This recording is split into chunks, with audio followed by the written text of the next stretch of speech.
Hey everybody, welcome. It is Tuesday. That means it is time for us to be live with TForce RPG. It's a long story. Here in Lashak, your GM and host of this show and podcast, here to bring another one of our wonderful custom D&D game episodes. Joining with me is the normal cast and crew of our many Trinity Force Network, League of Legends podcasters, shoutcasters, as well as a special guest host today. Our audio producer, Raven, will be stepping in and making a guest appearance. Woo! Woo! Round of applause! Yay! Yay! We Don't sound so excited. Jeepers. I'm so excited because we're all live now. We're caught up to date in podcast world. This is absolutely true. Yep. We are completely caught up. So, wait, the stream is not showing that it's live. What is going on? It does that sometimes. It happened to me last night, but you were live. Okay. That Well, darn all right. Twitch chat, if you can hear and or see us, tell us that we're live. I Anyways, can see you guys. You can see Yeah, us? That's I all can that see matters. you. Yeah, you can hear live. All right, cool. Then we're going to proceed forward. Forward.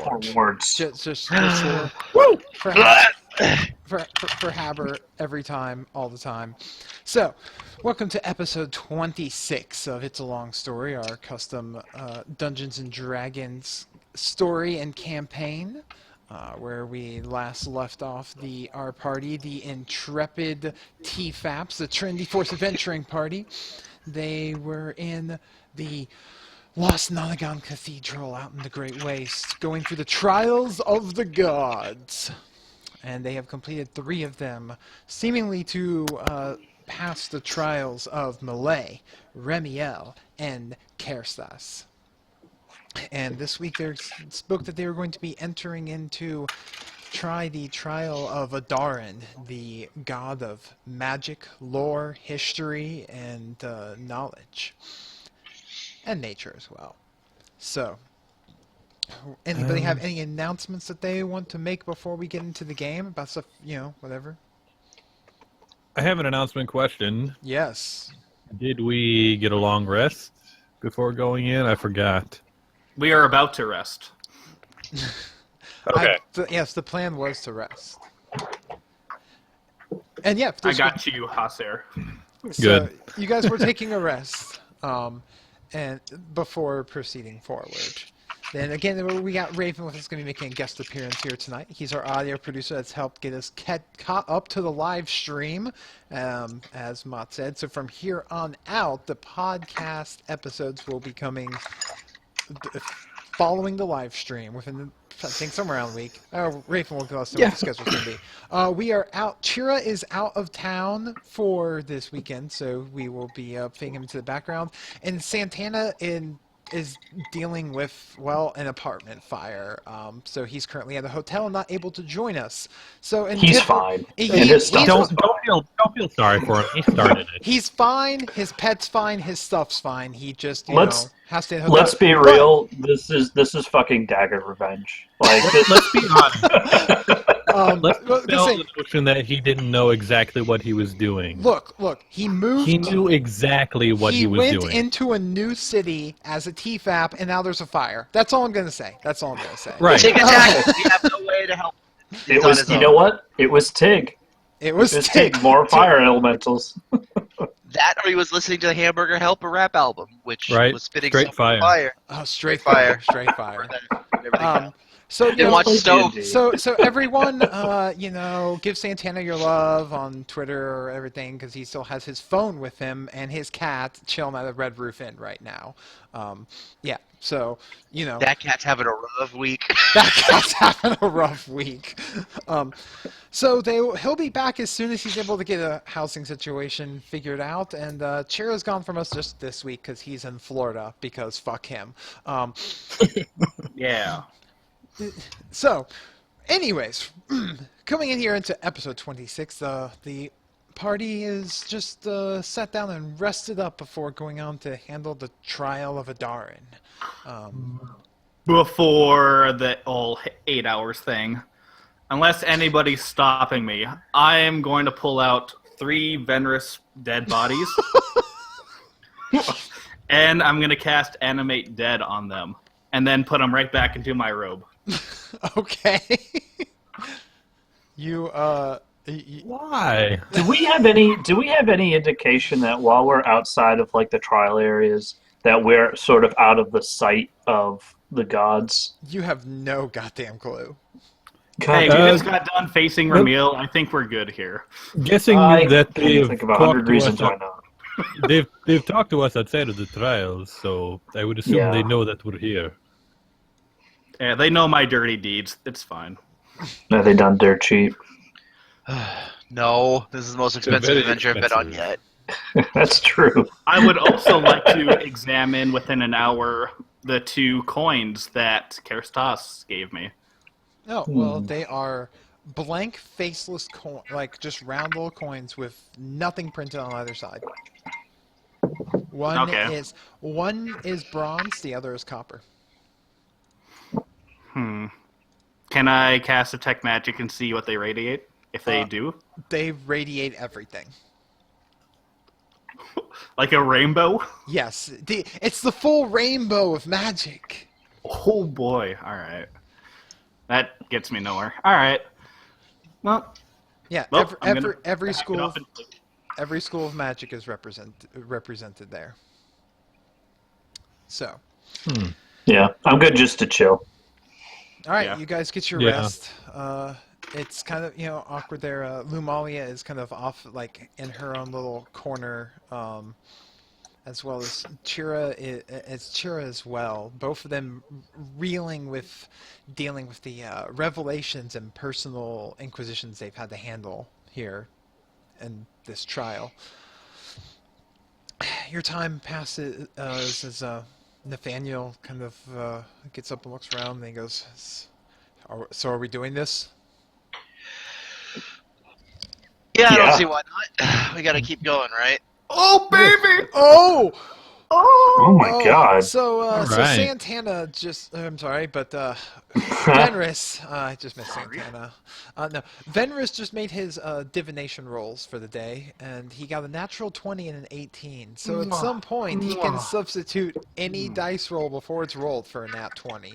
And he'll forget to use them for the entire day. Whoops. What the falcon fuck? Thanks, bud. Gonna put my phone on mute. I'm watching the stream on my phone. Man, I feel like today's gonna be a good day, guys. I don't know why. I'm just feeling it. Yeah. That the title track was the LCS Rundown theme music, and yes, I do use it as my ringtone. I use the It's a Long Story music as my alarm for waking me up. So I got you. Awesome. we And I'm have- so glad that people in Twitch chat realized that's exactly what that was. Good old Sparky. So, anyways, diving back into the story. Nathaniel gets up and he grips his hammer and then let's do this. We're a third of the way there. And he kind of like grips, like his hammer tightly and basically looks like he does a little silent prayer and walks towards the door. Tabitha walking in tow with him. Chira and Trisan both approach the door, not looking at each other and as far away from one another as humanly possible. And Lumalia is kind of just like lagging behind, but still going.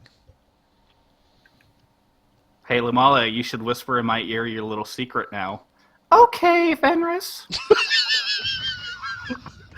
I'm sorry. Never That- would you hear that.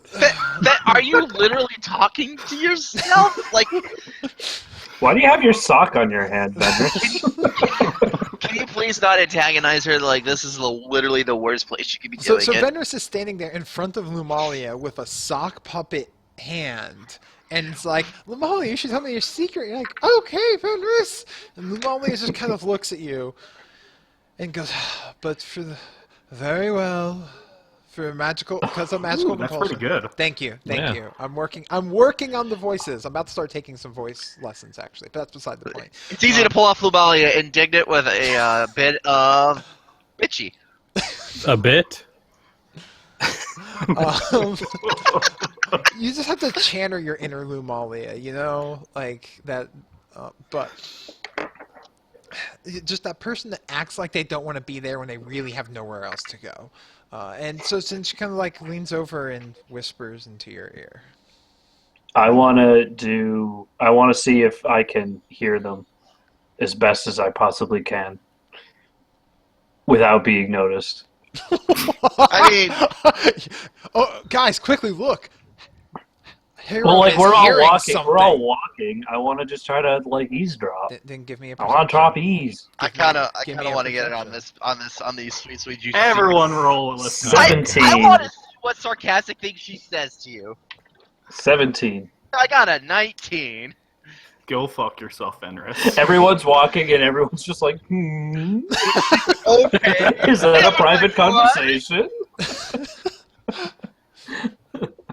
Yeah, so basically he goes over to whisper and then sees the entire rest of the entourage all like go lean, like, you know, like, oh, I'm not listening, but totally listening. And then shuffles off, like pulls Venris further away from the group before whispering into his ear. And nobody hears anything. Boo! Oh, really, Lumalia? Oh, you sly little girl. Oh. She punches you in the arm. I mean, like, hard. Yeah. I'm gonna feel that in the morning. No, you won't. You don't feel anything. Oh. Oh. Moving on. Moving All on. right. So, Points of depressed damage to me. I walk into the door. you go and the door. You open the door, and you know it leads down another hallway. But this hallway is instead lined with books, just shelves and shelves of books, 50 feet high bookshelves, like with those sort of like really tall sliding, like rolling ladders right up on it, just everywhere. As you begin proceeding down there, and it appears to be like a language that you don't recognize, a filing system that is just like, what? And you continue down there, and it gets to another door, and it opens. Kargan wonders to himself, how would he understand the filing system if he can't read the language itself?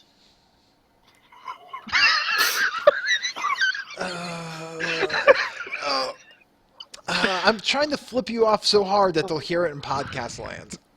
It's probably like the same characters in the same spots, like alphabetical. So we don't recognize anything about the books that we've seen. Nothing looks familiar to us. No, it's You like just know there's just there's a pattern. yeah, there's like some sort of pattern. You can't really tell what though. And as you open up into this large room, it's like a large kind of like library study area, and all around you see like little like books with floating pens just constantly writing in them, dozens and dozens.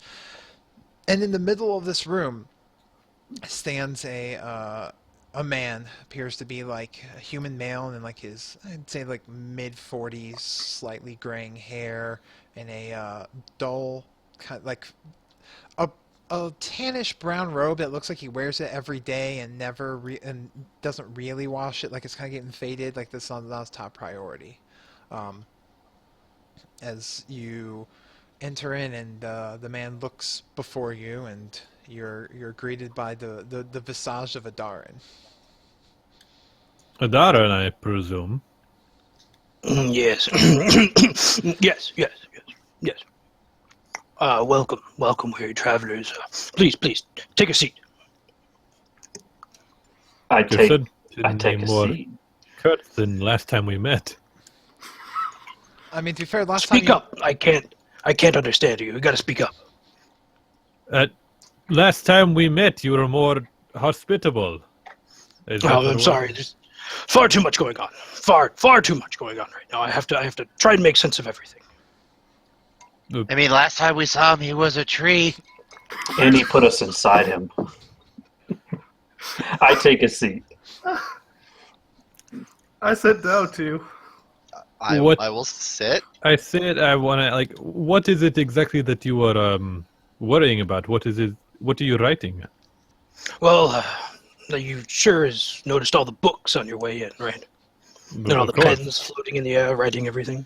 Well, I'm Yeah. trying to recategorize the one side, make sure that makes sense to me, and also translate it into multiple different languages so I can put it on the other side. Ah, Fascinating. How To can me. we help? Yes. Well, I understand you seek my blessing. that we do, yes. So, what would you do for my blessing? Well, apparently Um, I sold my soul, so anything goes from here. Okay, What would we well, do? would you be willing to answer my questions? Sure. I will do to the best of my ability. I am not the wisest bard to leave the Sand Tribes, but hey, Yes, that seems fine. I love Okay. questions. Now, there are a few stipulations that come along with this. Every time a question is asked, only one person may talk at a time. Only one person may deliver an answer. All right. And there will be no information shared between you when a question is asked No cheating. at you. Okay. We should be So able to do who- that. so if I'm understanding correctly, if you're asking a question, it is to one of us, not all of us. Correct. Okay. Now, who would like to go first? I will. Okay, you seem to have a lot of spirit. Well, answer this question for me. Where would you find... let me think. Where would you find a bugbear? You would find a bugbear. In your nature check. Ooh, okay. Don't say anything random. That would be an Is he 8. asking for the truth or just an answer? I mean, oh shit, That's a bugbears good is not a question. specialty of yours. You think maybe they're related to owlbears, but being like, instead of being part owl, they're part bugs. I'm going to say you'll find bugbears in the water. Now, if bugbears were in the water, what part of the water would they be in? Would they be at the surface, towards the bottom? Maybe somewhere in the middle? Would you find like them a- near different types of vegetation? Please be a little bit more descriptive in your answer. Water is too vague. There is water everywhere. Building off of this at a 14 wisdom roll. I mean, God, you really don't know much about bugbears. I But- don't. But you're guessing if it's some sort of bear, it's got to come up out of water. It probably wouldn't be deep. Like that wouldn't make any Alright. sense. I'm going to say they're in shallow ponds in, like, non-ocean. Ponds and rivers. Good answer. Good answer. Ponds and rivers. Okay. So, would you see them, what, floating? Or would you not be able to find them? I don't think you'd be able to find them because they're bugs and they're little. How big do you say they are?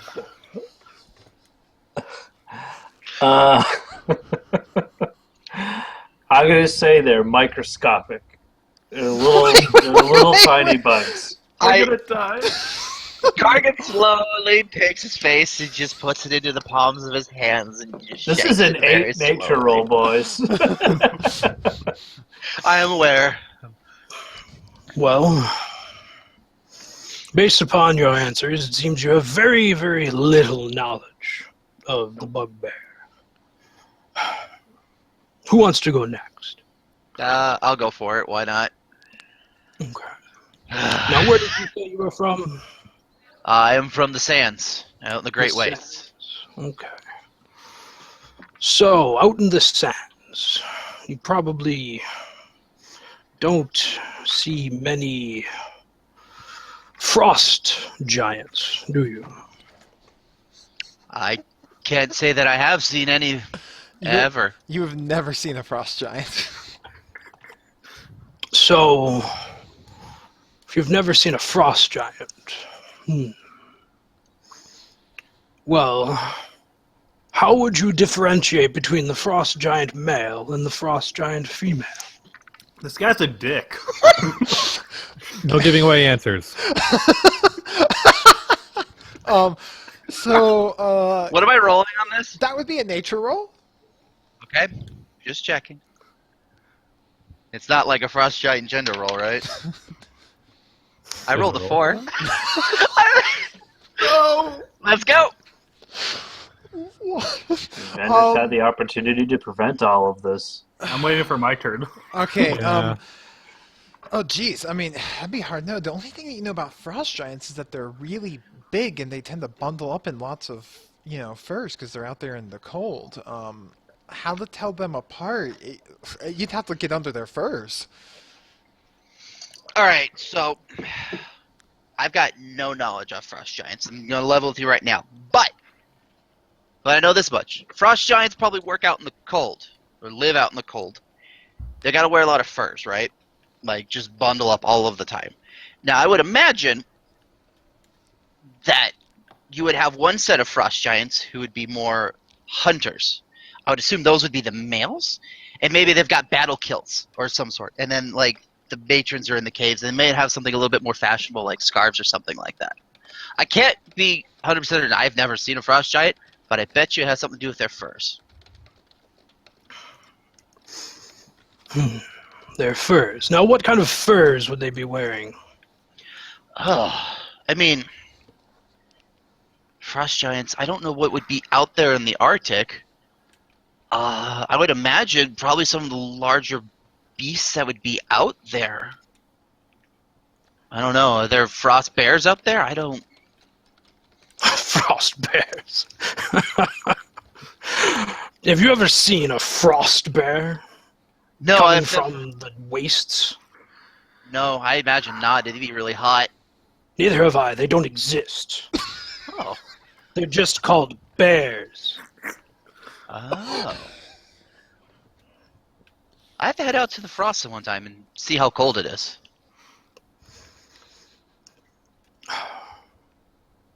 It is very cold. Very bone-chillingly cold. Now, if you were to encounter a frost giant and by sheer luck kill it, and you decided you are hungry enough to want to taste the frost giant meat, what would it taste like?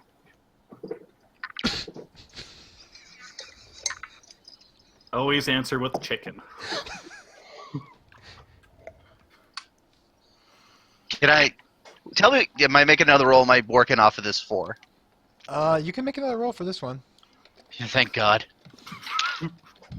Alright, what's 15 tell me? I mean, you've no idea exactly what, but from what you know a little bit about giants, is that they are still essentially like a form of a humanoid. So they manage to taste like most other like kind of a large mammal, maybe kind of like horse meat like. I'd imagine with frost giants, because I imagine there's not much vegetation out there up in the cold, much like out here in the waste, because just the weather's too extreme. So I imagine at best they're probably scavengers. So I'd imagine like a lot of the meat's probably just gamey, really tough. You probably need to tenderize it for like hours with whatever seasonings you might have had packed with you. Well, I wasn't going for consistency. I want actual taste. What will it taste like on your tongue? Ugh. It would taste like... It would taste like a bit of like, let's say like horse meat that was out for like maybe like a day or so. Wrong. Wrong. So far, you have disappointed me greatly. Frost giant meat tastes like their main source of food. Prunes.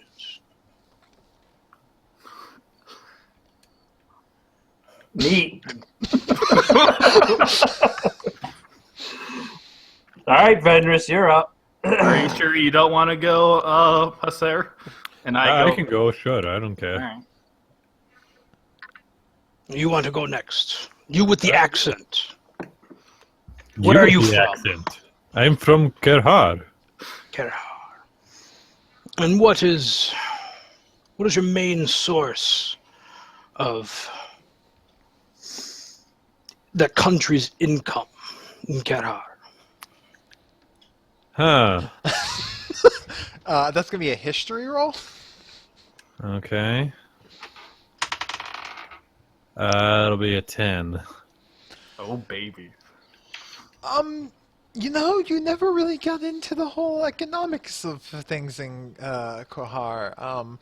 But if there's one thing that you know that they have a lot of there is a lot of Sand. fishing. A lot of fishing. Oh. Well, I would say probably our largest export would be fish or whatever we get from fishing. So your primary export would be fish. Or And- whatever, yes. Okay. So, with your primary export being fish, how much of fishing do you know? I'm going to be honest, very little. Very little. Are you a religious man? Yes, I've spent most of my time training in the temples. You better pray to your God now that you do not answer my question wrong. Noted. What is the rarest type of fish that you would export from your country? Alright. Oh, never mind. That'd be a nature roll. Can I give Haser my natural 20? Yes, you can. Because I didn't like the way how he said, you better pray. And the answer this is- is one thing that you do know, like because there's a delicacy of rare fish at the Quahar Islands, and there's a rare type of eel that they like to call Garako's lash because it has a really nasty bite and sting to it. But if caught and prepared correctly, oh, it's the most exquisite dish. Well, I happen to know this, actually. There's been lots of talk in the temples, from time to time. It's actually quite a delicacy. It's actually called, Garako's lash. It's an eel. Very tasty if I were ever to try it. Way out of your price bracket. Right. Seems like your God has honored you well and answered your prayers. That is the first correct answer of the night. Now, All right. please. I give him a thumbs up. Hasser, you have this weird kind of recollection of, like, as you're waking up, Venris, like, leaning over and whispering something about eels into your ear. It's really kind of odd and disturbing. Not too disturbing. More Par expected. for the course. Now, on to the last of the group. What about me? Young one. Sure. Not Lumalia. Daniel and Lamalia and Shira and Evenris and No. Tristan. No. I don't need answers from them. I just want answers from those that I choose now. Lumali, he chose us. Well, I am the most knowledgeable person here.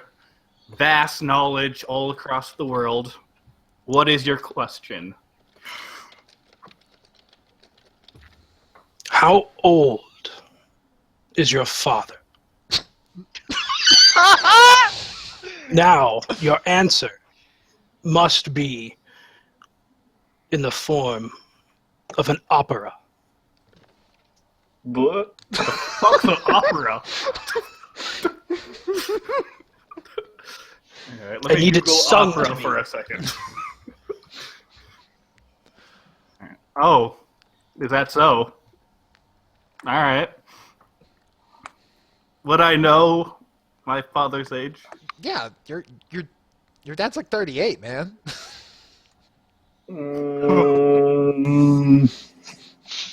Ah.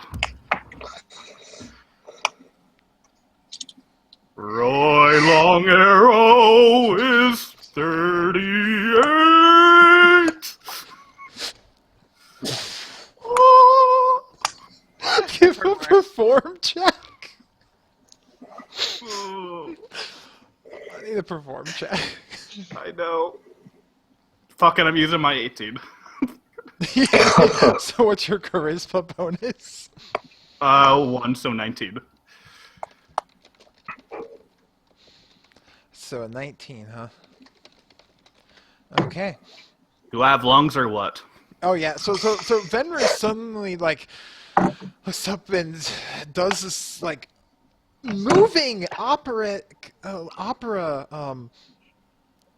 singing of the fact that Roy Long Arrow is 38. a tear comes to Hiram's eye. You, Bard, how do you feel like that performance was? You know what? I wasn't expecting to have pipes on him, but it was all right.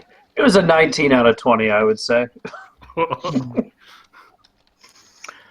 Your performance was well received by your viewing audience, but your answer is wrong.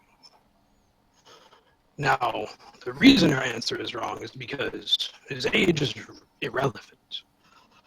Because time is relative. You tricked me. Are prunes relative as well?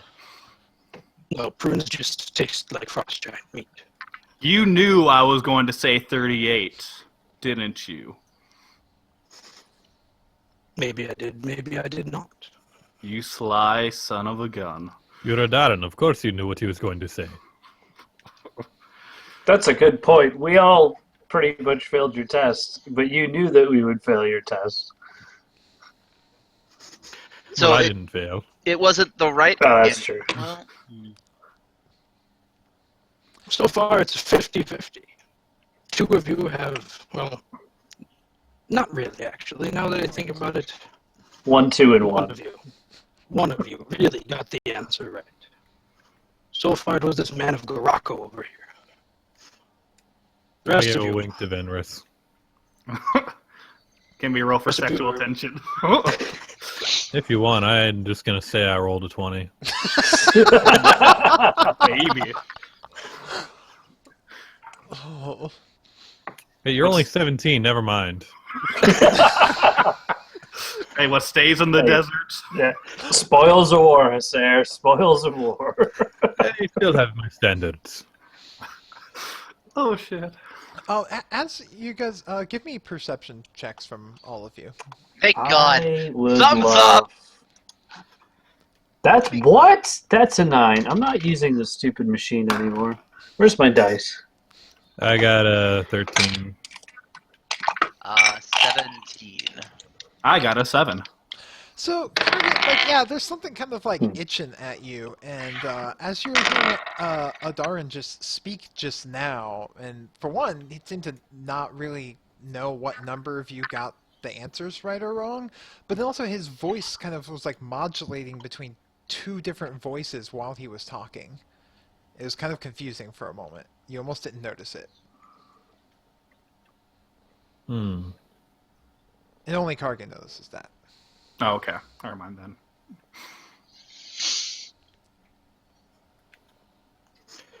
Are there prunes up in the snow? I gotta know. Like, this is me in my head, because I gotta start backtracking here, because something's up. Nature check. Thank you.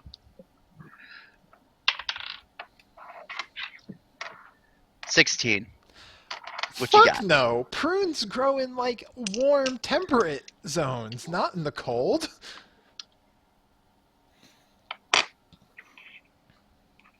All right. Adarin, I have a question. Yes. What type of Bard. prunes grow out in the snow? What type of prunes? Yeah, the ones the frost giants eat. The only type. The ones with the white spots. The ones They're with known white as the spots. white spotted prunes. How do prunes survive out in the winter in the wilderness? I've never heard of such a prune. Prunes have white spots. Or plum, sorry, because prunes are actually dried. That'd make no sense. Actually, That's a lot true. of this doesn't make sense. Yes, prunes don't grow anywhere. Darren, what is up? You're not making any sense. I'm making sense to me. None of you seem to understand where I'm going with any of my questions. No, we don't. Nothing is as it seems, is what you're trying to get at? The young one seems to be onto something here. Can give someone guys can do a religion check. Oh. Alright, That's a 17, Lashak. 19. that's better. 11. 22. Damn. So, Kargan, you're just still racking your brains over this prunes thing. But Yeah. the rest of you sort like all of these gods' trials have been super spot on about like what these gods are about and everything. And all Darren's been doing is asking you really tricky, weird, confusing questions that don't make sense. Like, it's this does not seem at all like the portfolio, the way. And you spoke with the avatar of Darren, who spoke to you in this very like. Very forthcoming, very question and answer based. This is more like you're being strung along, like some sort of like he's just trying to get something out of you, like you're being tricked. This does not match the portfolio of Adarin. Hey, Adarin, I have a question. Okay. Why would you even eat a frost giant? What is going on? What did your avatar tell me in the tree? You don't remember? I remember. Well, if you remember, then you can obviously mention it to me. But I want you to tell me again. Why would 'Cause I I- have to tell you? The bugbear thing has me misremembering many things. I thought I knew bugbears. So maybe if you tell me again, I'll be able to know what I know and don't know what I don't know. Well, I remember telling you that when I was in my tree, it was very claustrophobic. Yeah, but what was the thing that you told me? The question that I asked about the thing, and then you told me something. What was that? Oh, yes, yes. I'm pretty sure I told you that you really should say no when it comes to that question. I look at the rest of my party and go, "This isn't fucking Adarin." It says that I'm casting Dispel Magic on him. So as you immediately just go and cast this spell magic, the entire scenery of the room changes. And you're not even certain if it was your dispelling of magic, but the whole thing, you're no longer in a library. You're no longer sitting at desks in front of you. You're sitting around like a table, and you're up on a stage, and there's an audience looking over you as you're sitting there. And in front of where you saw the image of that kind of, middle-aged man, you see instead it looks like a young kind of androgynous blonde-haired figure wearing bright, colorful clothes, a mischievous smile on their face, and a lute strung across their back. This was a bait and switch all along! Baited and switched. You're not a darn at all. You're the other god that's about the other things. I forgot his name offhand. That's why you're asking about the opera performance. Of course! It all makes sense. I forgot his name. Jindas. Thank you. I'm still racking about the prunes! Good show, boys. Good show. So far, you've entertained me. Great. Kind of want it snow plumbed out.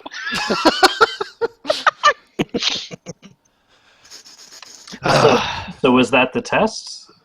No. Well, it's part of the test.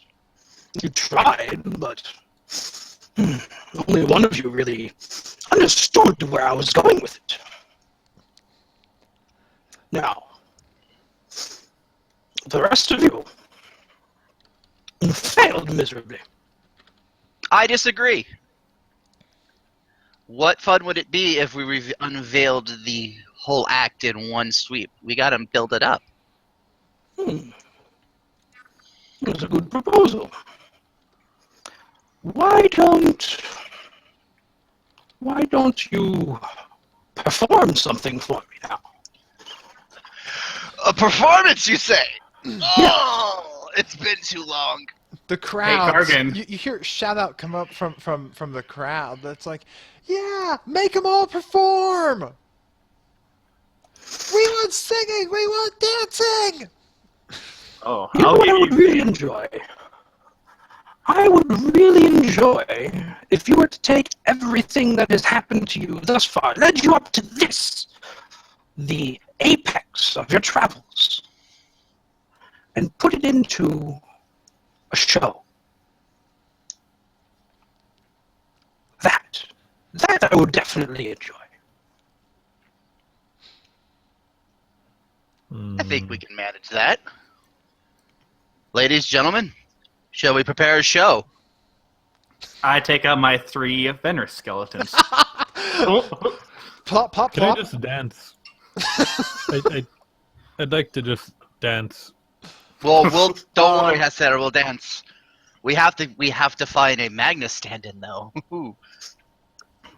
For what? Give me an hour and I can actually make Magnus. No. You're going to have 5 minutes prep time. Your time starts now.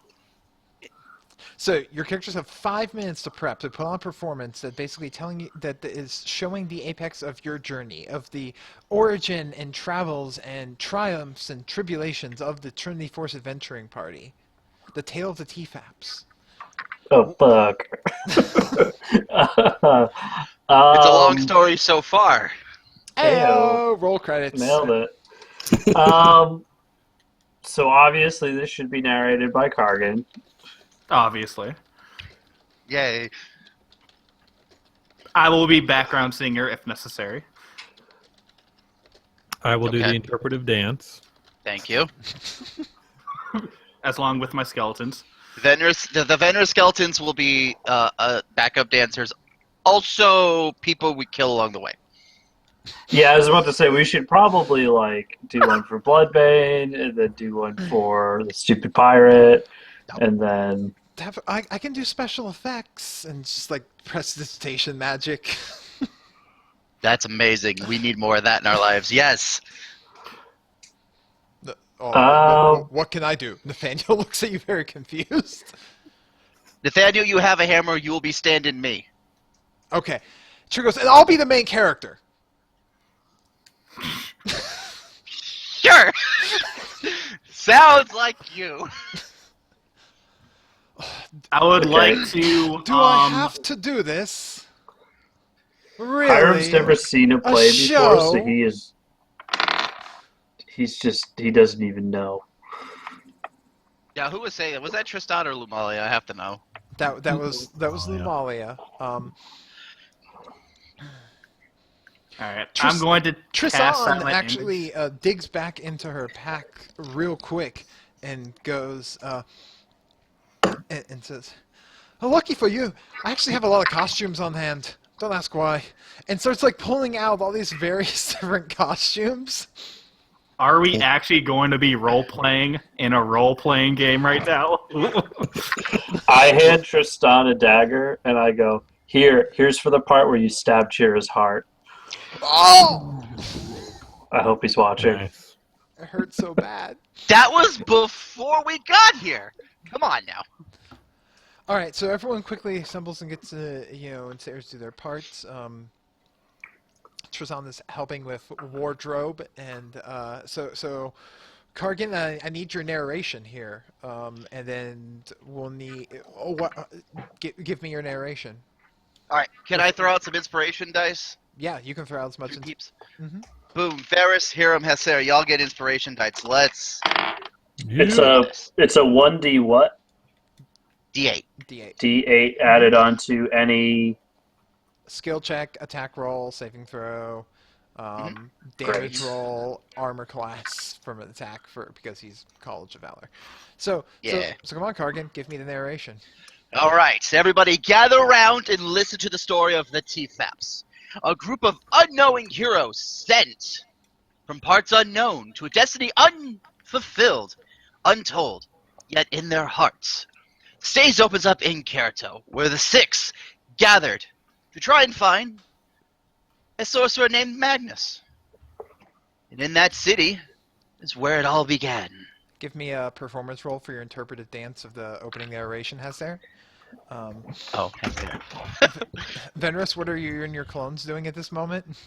Right now, I'm casting Silent Image on one of my clones to look like Magnus. 17? And he is just walking as if Magnus would. Except for as a zombie. Yep.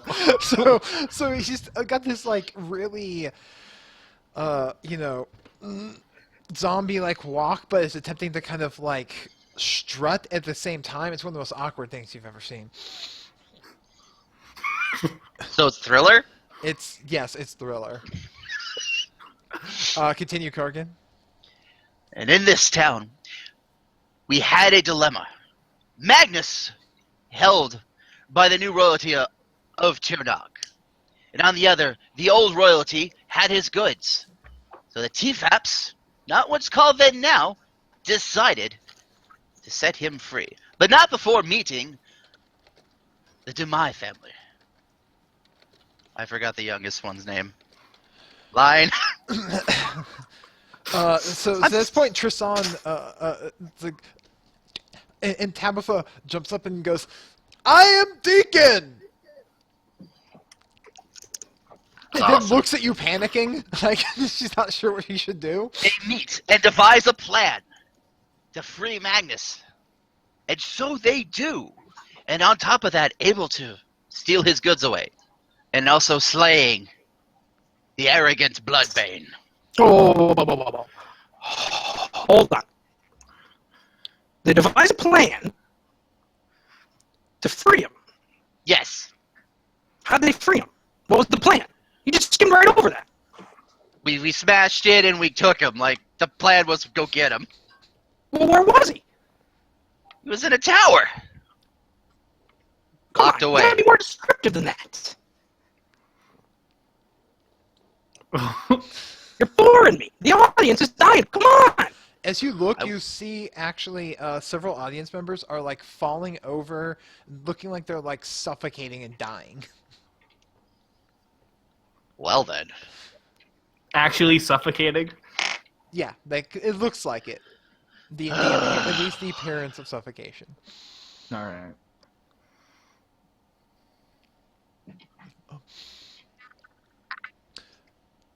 And Tabitha's standing there center stage, like holding a stick, trying to look like Deacon, and just looking at you with a sheer look of panic on her face. Like, I don't know what to do. We're waiting. So, back to freeing Magnus. Locked away in his dungeon, the TFAPs decide to visit him. And in the midst of that, a spurred inspiration, they decide to free him. Using Chira as, well, what Chira does, knocking down anything in his way, they are able to secure passage out. Chira flips over a table, and I drew the first blood, and Lumalia throws a dagger at one of the Venrus clones. It's met with a soft squish as it sinks into the soft, squishy zombie flesh. And as they rush out of the dungeon, they realize they had not much time to rescue his belongings. And so they head back to the Come On Inn to go and get it. But that is where the old royalty of Turnog stayed. So they went in, and they fought their way to get the goods. I am Lord Bloodbane. Nathaniel walks up. Ah, yes. Why did we pay for music? This is dope. I am Lord Bloodbane. I will use this merchant's goods to rally the people. Nathaniel gives this Chira and Luma. really stiff, like, as Chira and Lumalia jump up and just start like punching him, as they all fall to the ground and fade back from the center stage. And with that, Bloodbane was no more, and the people of Kyoto had a new fight to fight. But that story comes a little later, because as the T-Force adventuring party began to head south to Tirnog, to let Magnus start up his new shop in a newly ordered city of Tirnog. They meet.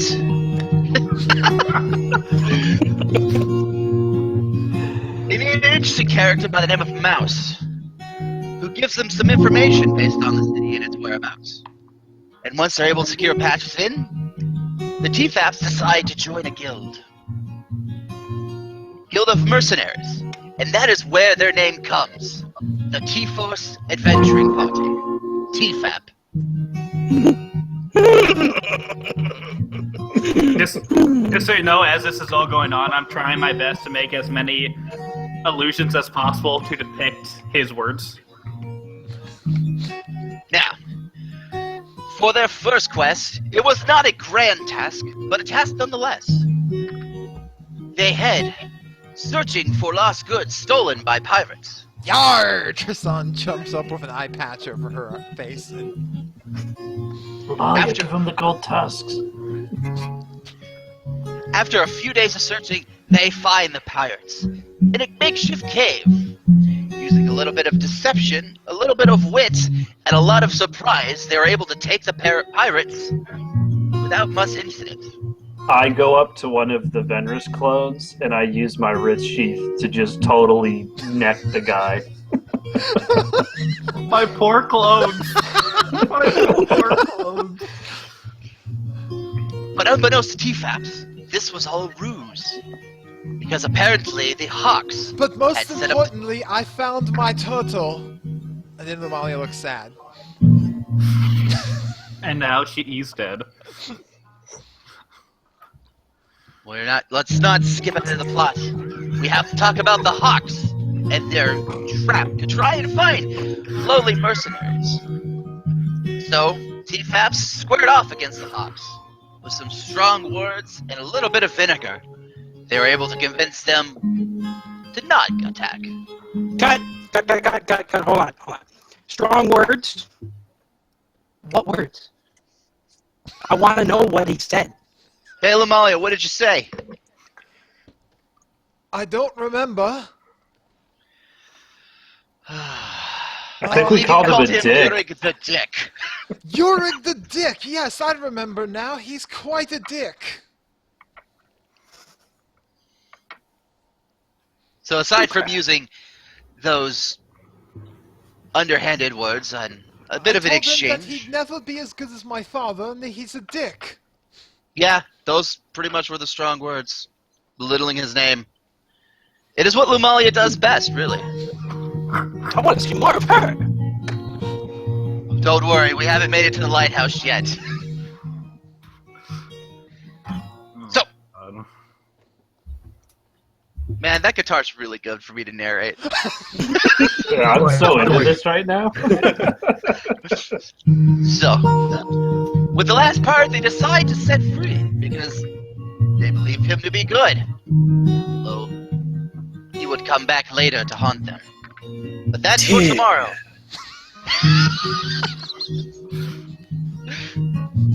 As they head back to Tirnog, happy with what they did, they turn in their quest and get their first pay. Got some motherfucking gold! Chira jumps up and says, holding a bag over his head. It's true. Feeling very confident of themselves, they work with Lumalia's cousin Ryan to try and find something a little bit more lucrative. And that's where he tells them about the lighthouse, and how the light has been out for quite some time, and everybody that was sent there never returned. The group, after some discussion, decide that, yeah, we want to go and just go into that lighthouse. I'm sure it's no big deal. So after a bit of rest and some talking to Ryan, asking him to come, he willingly decides to come along. As they travel, they find a Swahagan by the name of Skizix. Wow! He was able to elaborate on the plot. Apparently, with the lighthouse being out, his brethren were disappearing in large numbers, and asked us for aid. TFabs, seeing that that man does not look like we needed to kill him, decided for some reason to help him. And we did! We continued to the lighthouse. But strange things were going wrong. There were corpses, almost like jelly, laying around. We weren't quite able to figure out what was going on. And as we headed into the lighthouse, we found the problem. The source for the light had been taken. So, we decided that we needed to find that light. We found a switch that led us deeper into the lighthouse, to parts unknown. And in there, we found Skizix's brethren, mind-controlled. We fought off a few. And to our luck, we found prior mercenaries, prior adventurers looking to solve the problem of the lighthouse, all seeming to be not of their mind. We did our best to do and try and free them. And as we set them aside, we ventured deeper. Found more Skizix soldiers. It was a much more rough battle that time. It was a close call. A much more rougher battle. Lamalia, Yes. like stares at you.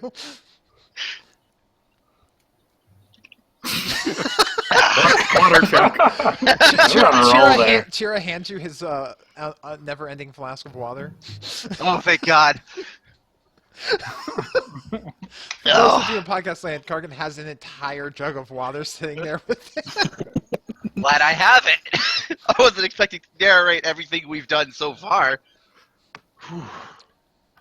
Now, where was I? Right. After fighting off Skizix's soldiers, we head back.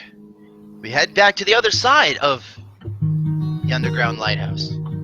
We come to a slightly tranquil lake, almost peaceful, definitely magical. And there we find Raxon the Hawk, his statue, and a few items of note. But then we hear a scream, and we rush back to find Fenris's servant Bank attempting to strangle Lumalia's cousin Ryan, for whom she really didn't care for. He's kind of a sellout. A struggle ensued. We tried as we might. We discovered that Bank was far stronger than we anticipated. In fact, he even threw Ryan at me. It hurt a lot. You have no idea. It was like being hit by a snow giant. Frost giant. Details. But fortunately, Fenris, with his newly acquired circlet, used it to bring Bank's mind back to his own. And we found out that what we were fighting was much more powerful than we had ever anticipated. So, we head back to the underground lake, attempting to rest and find out what we should do. And our minds were not our own.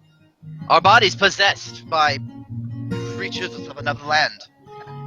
The battle that ensued, I do not know, but when I awoke, we had slayed the beast. Oh, Somehow. I'm gonna stop you right there. Okay. Make up the battle. I want to know. We've not had a lot of action. I haven't really seen the battle scene yet. Go ahead and make it up. Alright. In this fight, Jira slashed with his mighty greatsword. Raw! Lumalia from behind, using her daggers to try and cut into the weakest spots of the beast. Stabby. Fenris attempted magic, but forgot what magic to use. So he just said ooga booga a bunch. And Hasser, after many minutes of charging, unleashed a devastating blow that breached his skull. With one final swing, we were able to bring the creature down. With a combined use of magic and prowess not ever seen before by our own hands, we laid the beast low. Bloodied, wounded, and a little confused, we gather ourselves. Search the cave that we had no idea where it was, let alone anything else. However, we do find the stones used to power the lighthouse. By good fortune, I might add. Using said stones to repower the lighthouse was brought back to its former constructive purpose. The light shone brighter than ever. And so, after a rest, the TFAPs take their belongings and the few survivors that had made it through the ordeal and brought them back to Ternog, to a very happy and grateful adventuring guild, because they had thought those brethren were lost forever. But at least a few came back alive.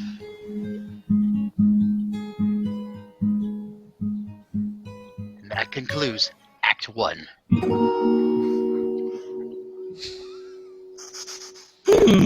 Woo, boy, I'm gonna need some more wine for the second part. And Ooh, I'm exhausted there. Oh god. he claps his hands, and the lights kind of go dim. You can no longer see the audience as you hear intermission. And therefore, we're going to go ahead and we're going to take a little break here for while we go ahead and clip the audio. So those of you in podcast land, stay tuned for the next part of the Trinity Force acting party. As we'll go into part 2. And those of you watching us live or on YouTube, hang tight. We'll be back here in a moment once we're done with exporting. So, You brought the thunder, sir. everyone, yes. You're welcome. So time clip and export your audio, peoples. 26, correct? 26. Who was it saying that we should do? Who was it that said that we should do a recap episode? Oh god. I'm dying here! You're welcome. That was only Act 1. We still have like 2 acts left. Holy crap. No shit! We still have to get to the dragon and then where we are right now. Oh, baby. Prepare yourself, Cartman. I'm trying my best! You understand? I gotta remember shit that I just don't try to remember. Exporting audio and refill my water. Be right back. Yep.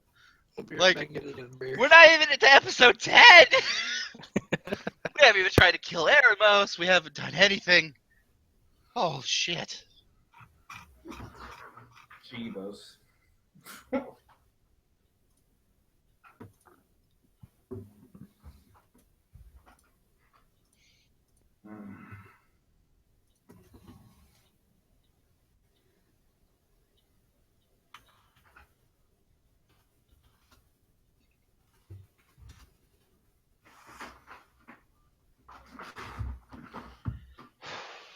Whoa.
music.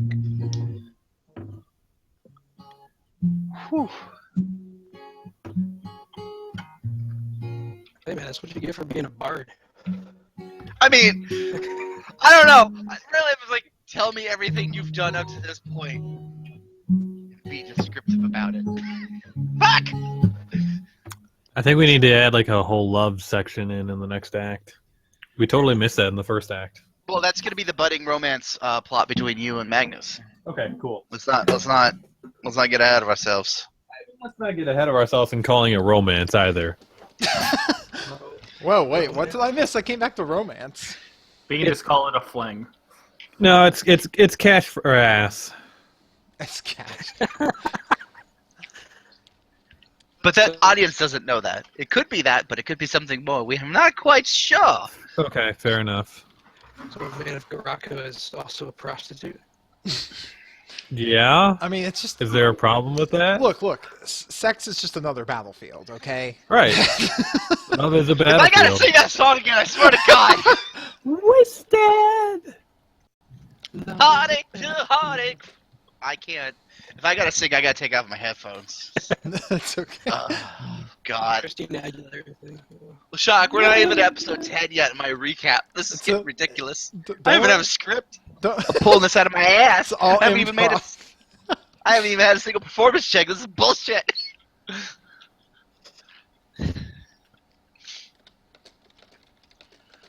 Oh. Well, I'm certainly enjoying myself. You fucking... Oh, I was so excited about this plan. Oh, okay. I mean, it's going great. But I might die by the end of this. Or my voice will. Like, my voice will be out for another week. What happened? Yeah. I had to narrate everything. Because I'm sure that's what everybody wanted to hear. Hey, Kargan's gonna narrate, yeah? And I'm gonna use my dumb words. Because I'm not a smart bard. I'm a fighty bard.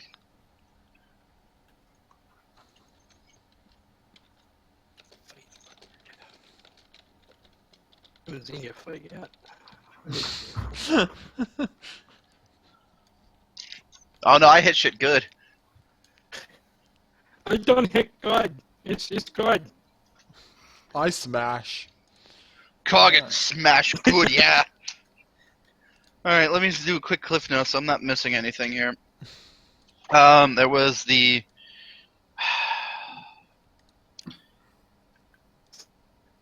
no, before the Eremos Festival, it was the Return of Tig, right?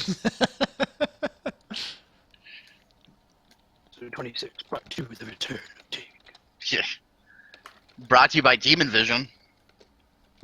Brought to you by Demon Vision. Return of Tig. Like a demon. Yeah, I'm gonna order Jim Johnson. Enjoy this recap. I go, Venris, I'm gonna go ahead and cut the whole thing. The whole will thing, it just doesn't really fit with the core plot. The editing room floor. Just not gonna make it. We gotta make sure we're delivering a performance with hit by hit, and you almost standing up to him and then kind of getting your ass kicked. I feel like just doesn't fit your character. But that's character development. Jeez. No, you murdering the innocent guy by mistake is total character development. All right. I'm here. Is everybody done exporting their audio? Yes. I believe so. All right. Then shall we get this show back on the road then? All right. I'm going to begin syncing up audio. Lashak is recording. How about Venris? Yes. Damn it. Kargan, your voice still there? I'm here. Let's do this. All right. How about you, Hiram? Hiram the Swift is here and recording. Hasser? Captain Hasser, always on duty. Did he just Teemo himself? Yes, you did. Wow. And Raven. Raven is recording, and it is outrageous. Truly, truly outrageous. There we go. And it hurts. All right. Well, then, welcome back, everyone, to part 2 of episode 26 of TForce RPG. It's a long story. It's, once again, I, LaShock, your GM and host of the show, along with my crazy cast of musical mooks, as Hassair busts out some awesome guitar improv while Kargan is just narrating. As we are coming back here... Narrating. Just narrate. As we are coming back here into the second part of the episode, as you in podcast land, where we just left off, the TFAPs had gone in and thought they were encountering the Darin, the god of knowledge, lore, magic, and history, but was asking them a lot of very, very odd questions. And it took them a bit to figure out that something was not right, and it turned Made me out... feel like a big dum-dum. And it turned out that it was actually their trial had been usurped by Zindas, the god of storytelling and trickery and Oh, really? music. I did not catch that part. Holy crap. What? Are you serious? Sorry about it, blew my audio out, but what? Oh, you big dum-dum. I was confused that entire time. Like, why the fuck is this guy asking for a story? Oh my god. Alright, so there you go in the intro. Apparently not, I completely fooled Phil here. Wow. And so Kargan began this retelling of the story and of the TFAP's adventure and what all was going on. They reached a certain point in the history there with a wonderful guitar, and then Zindas called for an intermission, and that's where we're coming back here into the story as the group of you are sitting here resting in the midst there. You've got a few moments to prepare, at least you think, before the story resumes. Tristan comes over and goes, "Hi, Kargan. It's actually rather entertaining. I didn't quite know all you've been up to. You've been a busy boy." You know my brother, right? Like, we're up to always trouble. It's nothing but And to make always it double, shenanigans. Oh no. Am I the double? Team Am I- Kargan blasting off at the speed of light. Meowth, that's right. Oh my god, Venus' Meowth. Everything I knew makes, it. Everything makes sense now. Kargan, I think it was good, the first half, but if we're going to keep their attention, they're going to have a love interest. I think that's how all these stories have to go. I think there's need to be more Venrus in the story. Right, everyone needs a good villain. Yeah, I'm ready for sure. I'm ready for my part with Erebos. So it's at this moment that you guys are kind of like, Nathaniel's like, I'm not gonna lie, I'm really lost out here. Like I know a lot of what's happened, but I don't know what to do. I'm just gonna keep standing there and hope I can contribute. It's okay, Nathaniel. That's literally what I did for most of this adventure. Kargan, do you have like a small drum or something he can bang on? Maybe? What's that, Hesser? You have like a small drum or something he can bang on.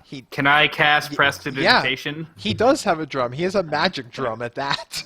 I have a magic drum, and I don't know if we want to just... Well... Just see what happens. I don't know. I have 2 sets of drums, actually. I'll give him my bass set of drums. Okay. He's like, don't.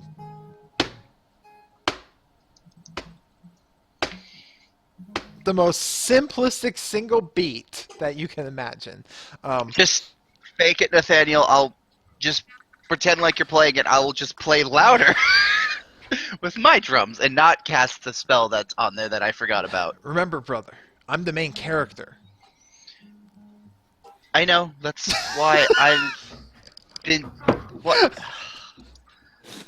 This is going to be quite a storytelling.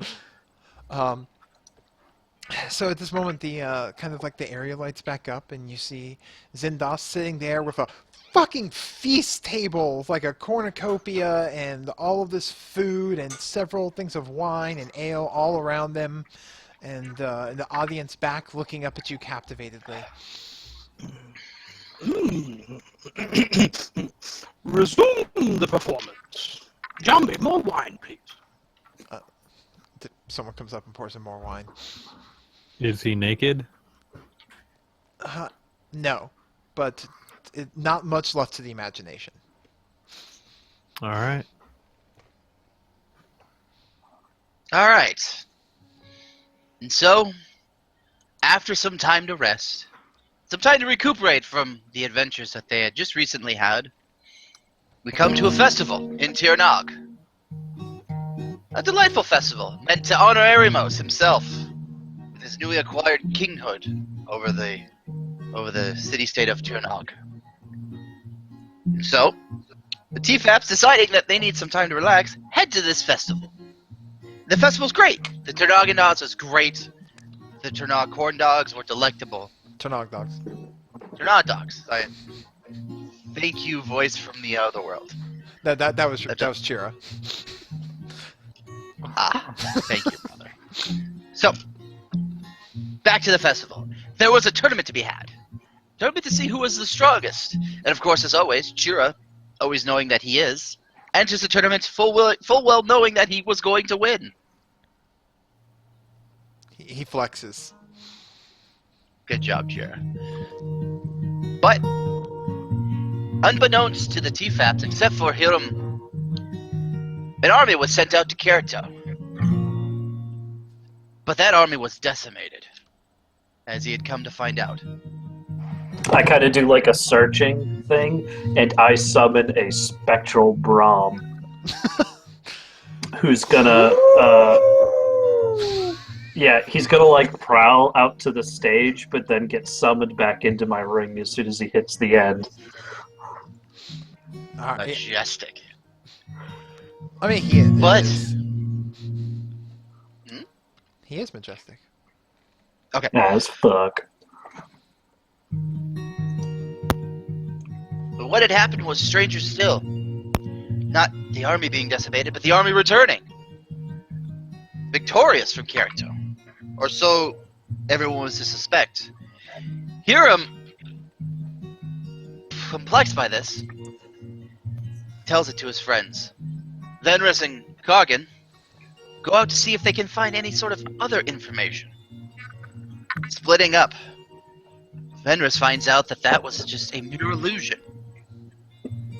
He dashes off to go find his friends and gather them up because Coggin felt something was wrong.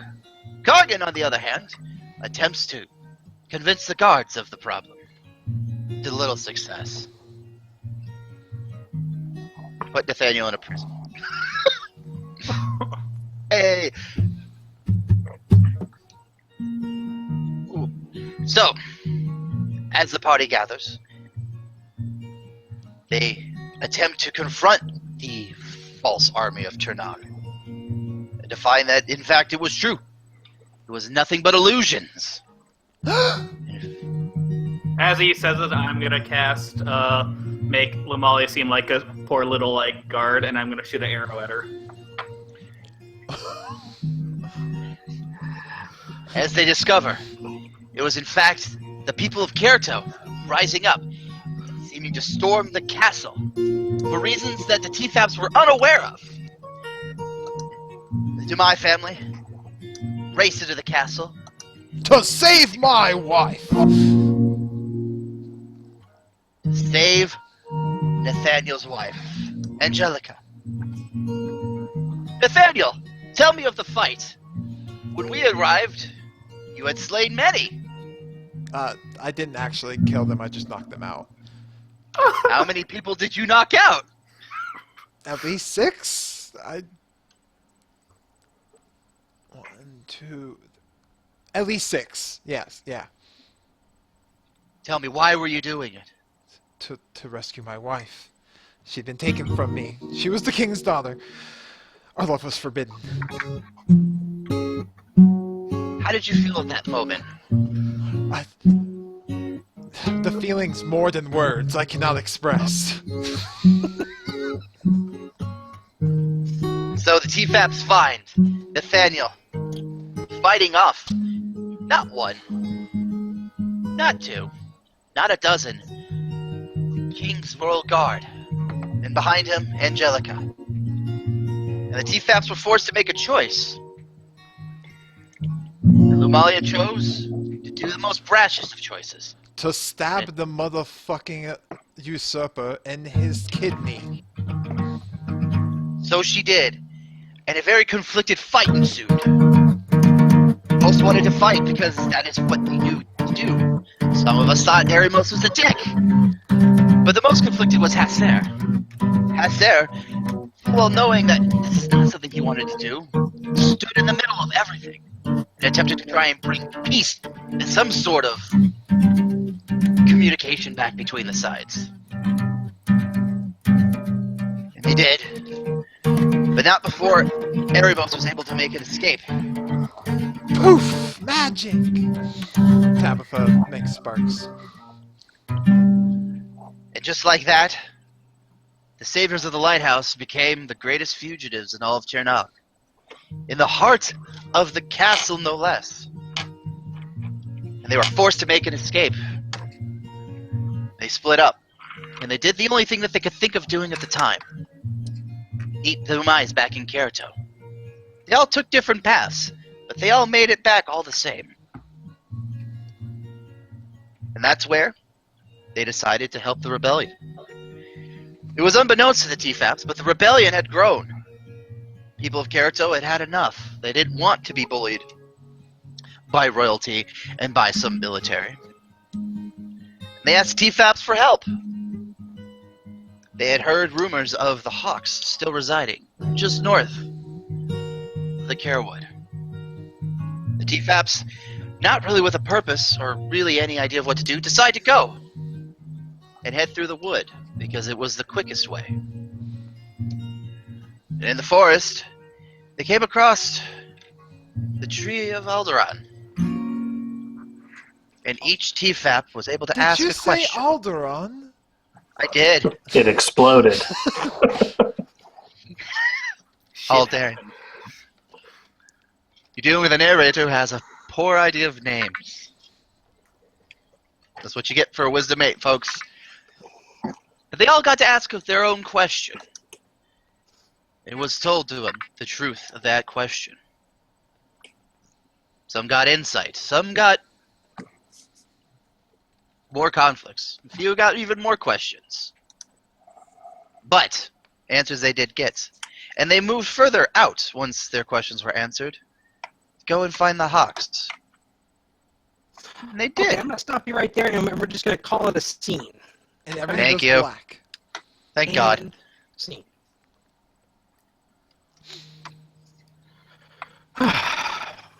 Well, not gonna lie, it was good. It was good. Special effects were a little cheesy. Didn't really care for that. Low budget. Dog thing walking across. That was weird. I don't even know what the hell that was. But all right. So Directed by U-Bowl.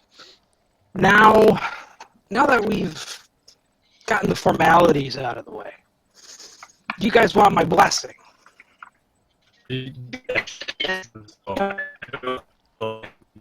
Whoa, everyone just went robot on stream.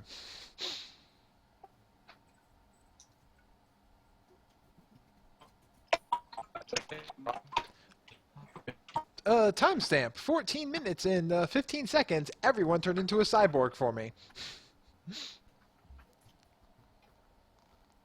It's roll 20. Bear with us, Twitch! Technical difficulties!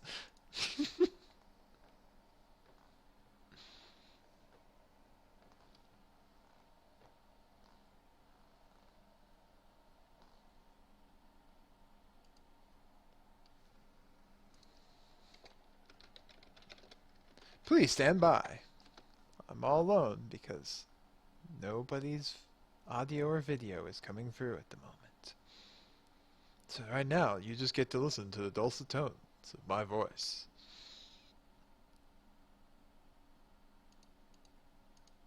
Alright.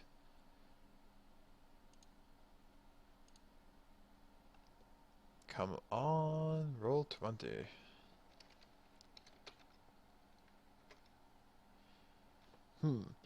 Give us a moment here while we find an audio solution.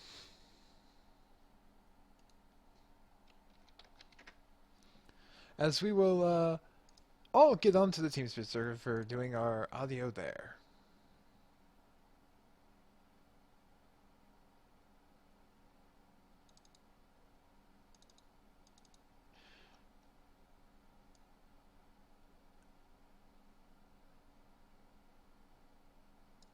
As one at a time, we get everyone into my office. Hey yo. All right. We're doing it.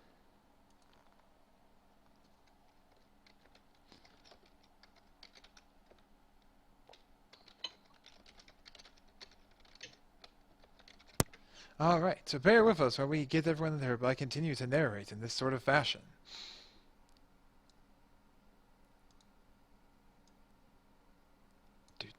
And there's a Mott Ganorum. And a Kargan. Hey. Hail and well met, adventurers. Oh man. Don't you just love it when like you say cutscene and just like Roll20 was like go it takes it literally? Like You're seriously. like, I yeah, sure fuck do. it, let's do it. Alright. Alright. Oh shit, does Raven have TeamSpeak? I will say, for being Roll20, that's actually pretty good. Because normally this thing is laggy. Oh, hell. Alright, well, I'm gonna kill the audio and stuff just so it doesn't come back on mid and we suddenly have like double the audio and video going on. Yeah, that'd be unfortunate. You guys see Santana's post? No. No. What I guess they deemed his apartment uninhabitable Yeah. after the fire. He's gonna be gone. That's what fire does. Well, like, this was supposed to be a temporary thing, and now it's not. If he doesn't have TeamSpeak, why don't we just move to Discord? Yeah. Well, I mean, we're wrapping up his partner, so I'll just finish that. Spoilers! Oh my god. Yeah, Santana's okay. He's in the Red Roof Inn right now. Yeah, he's fine. All this stuff is fine. But, like, his building... His building used. is gone. Man, I thought that story was going to continue. I actually ordered Jimmy John's. Yeah, look, I can't narrate for 3 hours. As much as I was I'm going to sure say, there's Okay. that was somebody actually out going to there be pretty wanting- ridiculous. So, alright, Oh, so man. we're gonna go on with, That's hard. without Raven at this point here. I mean, he covered all the essential parts, so I'll just end up the wrap up at this moment. All right, so it looks like that we will be resuming at about 18 and a half. Oh wait, he does have TeamSpeak. Huh, never mind. One moment, everyone. I'm going to mute myself. Waiting for him to come. Eat your If it Jimmy Take my John. pants off. Jimmy. Wait, what? Yeah, no, Santana told me earlier he will be gone for a while until he gets the housing situation figured out, which was why he was gone a lot in the first place because of moving, so first time.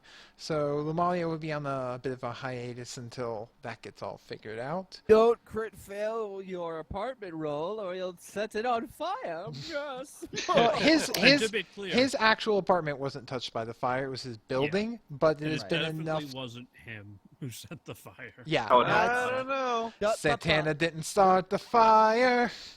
Santana It was did it, but maybe always burning Lumalia since did. he signed a lease. Oh, hey, there's Raven, and huzzah, Raven, are you with us? Yes. Excellent. Excellent. All right, well, we will proceed further into here. Looks like the mark is actually going to be 19 minutes and 30 seconds according to my audio, so roughly around there for when we will be resuming. So, Yeah, same here. where we were was, do believe, so as we resume, sorry for technical difficulties, Podcast Land, I don't even know what you're going to hear from this after producers work there producing magic. It might be me singing a song while I log into TeamSpeak. So, Maybe. We'll see. where we just were with that is the scene had faded to black, and Zendos was critiquing them on their performance. Ah, yes. Okay, so it was good. Special effects didn't really care for the wolf thing, dog walking across. Nah. And the magic use, a little over excessive. The music was good. I liked the music. Good job, Coggin. But Thanks.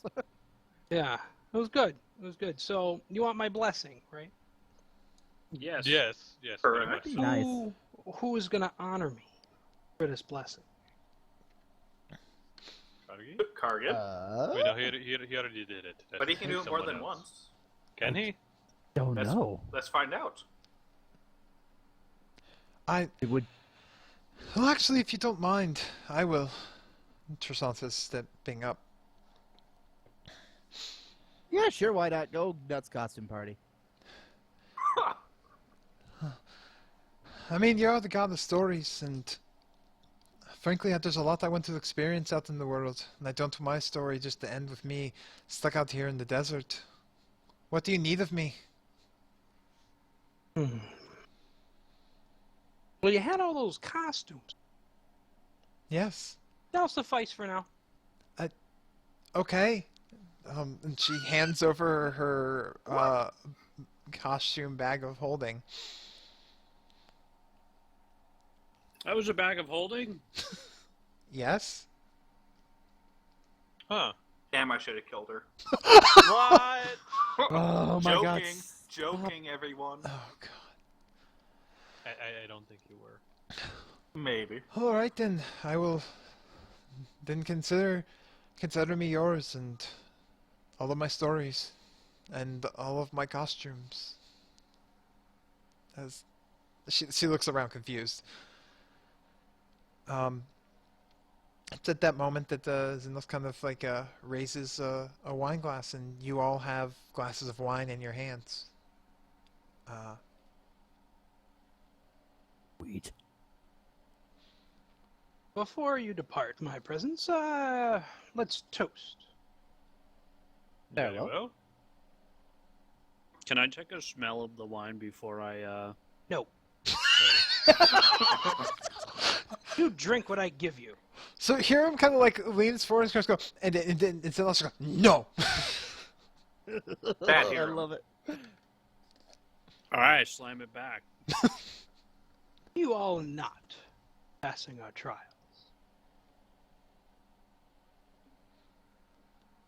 Everybody drinks. I'm assuming. Yum. I guess. Yep. Yeah. Yeah. As you down the wine and pull back there, you find yourselves back in the that waiting room, that central chamber. With all of your hands now empty, no longer holding the wine goblets. The door now, you see the symbol of Zindos lit up upon the door. We And, did it!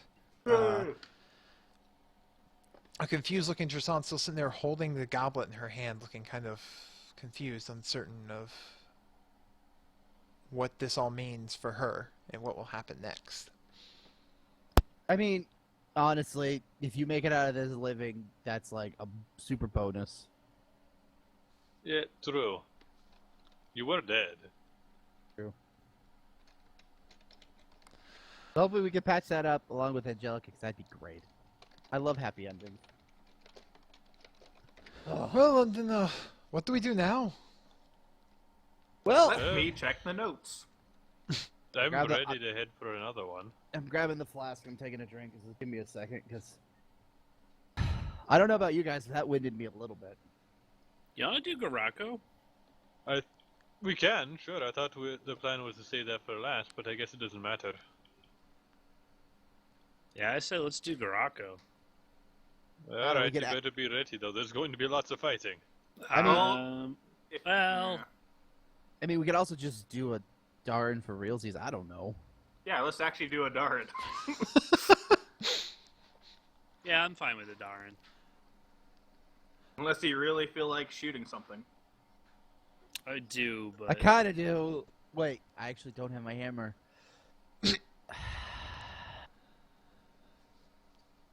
So, a Darin? let's do it, Darren. Sure.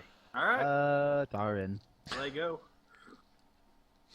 Yeah, let's go fuck up some knowledge. Chira. Thanks, brother. I'm doing my best, Chira, okay? So as you guys go and approach the door, and it opens before you. Go fuck up some knowledge? Look, I'm doing my best churro, okay? Fucker went off to Florida. As you approach the door and it opens, you see actually now that instead of a hallway, it's like a long path with trees on both sides that, where they kind of grow over in an arch, and it's like a perfect little, like, tree tunnel. Does everyone know what Does I'm this talking feel about? familiar? Yeah, does this feel familiar at all to the woods that we were in when we first ran into him? It It's does. much better. It does look very familiar. It does have that same sort of feel to it. And as you enter in, you can hear the sounds of various different like birds and insects buzzing and chirping all around. And you begin, heading through here, and it does feel very peaceful, very serene, very in touch with nature. Hiram's feeling great. And as it comes through, you enter into a familiar-looking clearing with a very large, old-looking tree in the center of it. I really hope Adarn doesn't ask me about frost giants, because I might just go crazy and cry. Well, now you know. Frost Well, giants? They're not exactly a very interesting topic now, are they? You hear a voice coming from way up in the tree, like up in the branches. I mean, no, not really. I think of all the things in the Wait. world. Is that the daughter or is that stupid freaking... Is that Sebastian? Oh, God. There's your love. No. Sebastian's out that's in the real world, so to speak. You're kind of in my area now. And you see this, like, figure drop out of the branches and land, like, gently onto the ground on their feet. And basically what looks like a young boy of about the age of 13, wearing very simple clothes, grass stains, hole in one knee, like your stereotypical young lad. He looks up at you and smiles, and he goes, no more tricks this time. My brother is pretty funny, though, don't you think? You know what?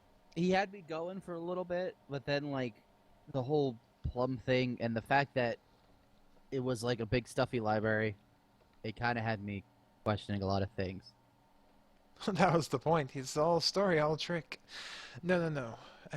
We've sort of met before. You've touched upon my presence in the world.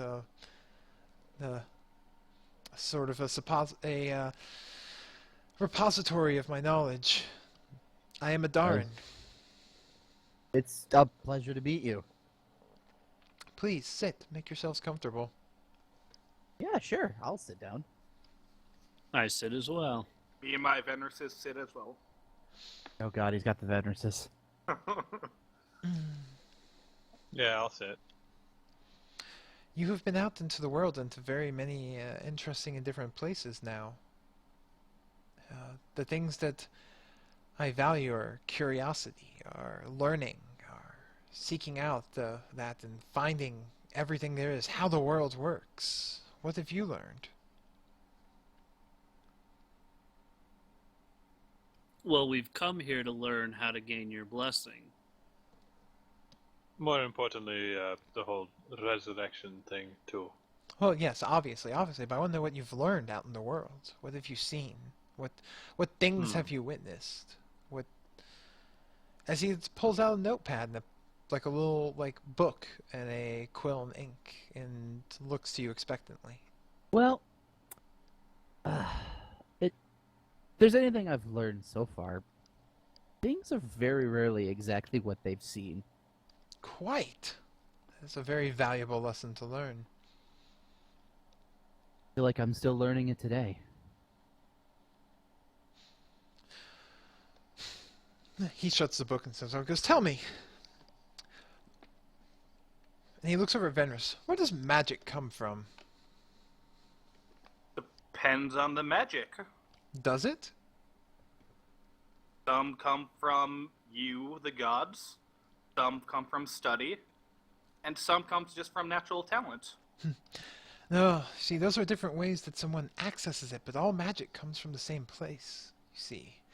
he kind of hops up and starts, and he kind of like walks over to where you guys are sitting and kneels down in front of you. He goes, "You see, magic is the essence of all life. It is in every blade of grass." He picks up a blade of grass. "It is what makes up you. It is what makes up everything here. It's a never-ending energy that flows through everything." So it's like a connection? One could say that, I suppose. But it's more like it's where everything comes from and where everything's going. I found it here, actually. It's not something that I created, but I do know how it, for the most part, works. And when people ask for blessings, ask for things, and then there are things I'm able to give, and there are things that we have taught people how to channel. But magic is nature. Nature is magic in all things. Hmm. He smiles and he kind of stands up. But there are some intriguing interactions with that, you see. When you create something with magic, it tends to have a polarizing effect. Those things that you know as demons are beings made of pure energies, chaotic, wild, and negative. Beings that you believe to be celestial, or the opposing of that. When you create one into the world, it creates another somewhere else. Sort of like a balance? I would think of it more as an effect. When you're trying to attempt to channel energy so pure, it has an opposite reaction. When you're attempting to So- filter, if you will. By me making my skeletons, what comes out? The opposite end. Now, see, that is the trick. Your skeletons, he walks over and pats, are actually, I guess you could say, a bit of an exception to that. You see, when you're doing is you're tapping into the magic that normally contains them and hold it there instead of transferring about in the way that it normally would. If you were to say something like the essence of them is then contained within that body and it doesn't pass on, it's just held there. I see.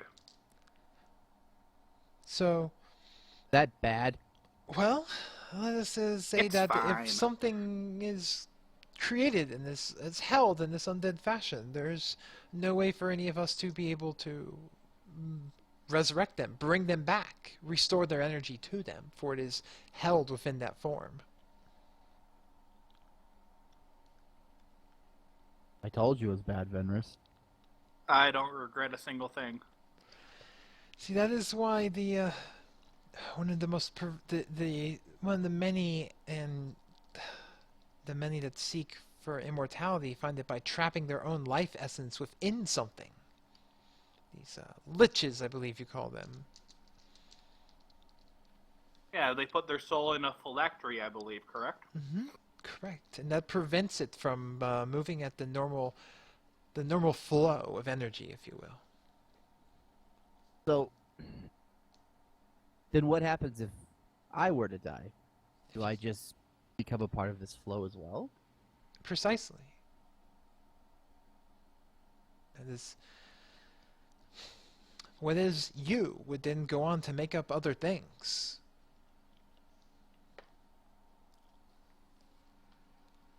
So,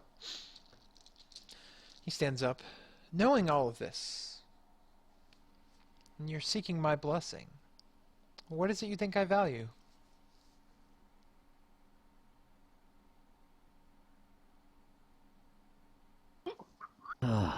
Well, I think you seek knowledge. I don't know if value is the word I'd put on it. I think you value the unknown, because as long as there's more to know, you need to have the unknown. He smiles. Exactly. Life is never-ending questions. Ding ding. An answer is worth but one question, but a question is worth many answers. So, what I've given you before when you sought out my grove is I gave you answers for your questions. But I want questions now for I want questions now for those answers. Questions for the answers that we had before? You gave me a question and I gave you an answer. And from that answer, you want more questions. Absolutely. Oh! Oh, I love being here to help kind of like just get Fenris kind of steered right in the correct direction. I can only imagine the web he weaved in his head. But it must be an important question. But you must ask it for the sake of asking it, not for the sake of knowing the answer. So whatever you ask me, it must be important. I will know. But by asking me this question, you will never know its answer.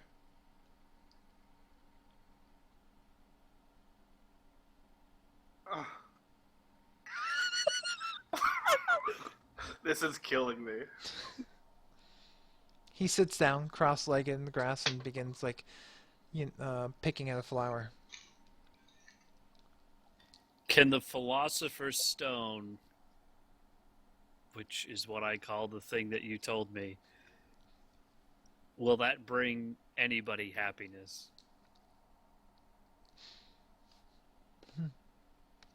And that is a question that is important to you. Yes.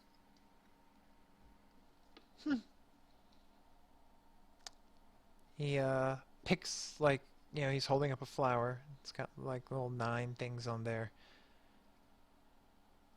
I don't think that's the most important question to you, though, is it? I'm confused. Do I have to ask you a question based off the answer you gave me last time? No. Oh, okay. No. Rescind. That was you then. This is you now. You are a different being, a different person.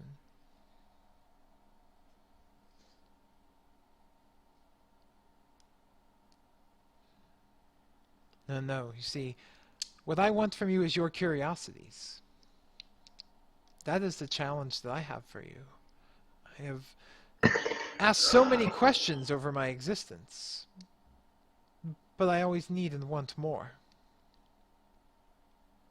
But to know the answer, or to ask the question, is to never know the answer, which is the absence of knowledge. Is that really a path worth taking? To ask the question for the sake of asking the question.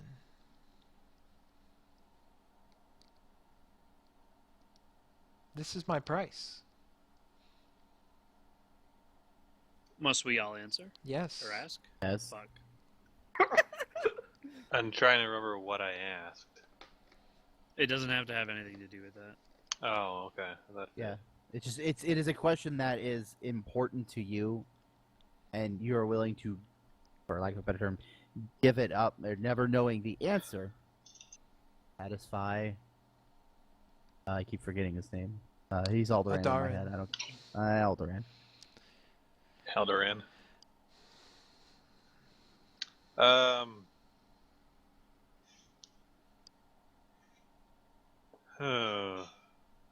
Well, I guess this has been something that I've wanted to know for a while, but I guess it's better if I don't know. Nadarin, I give a quick look to Lumalia. Will Lumalia be the downfall of our party? Oh shit. That is a very important question. As he's holding the flower, he picks one of the petals and smiles. Why doesn't Lumalia trust us? See, no, that I'd like to know.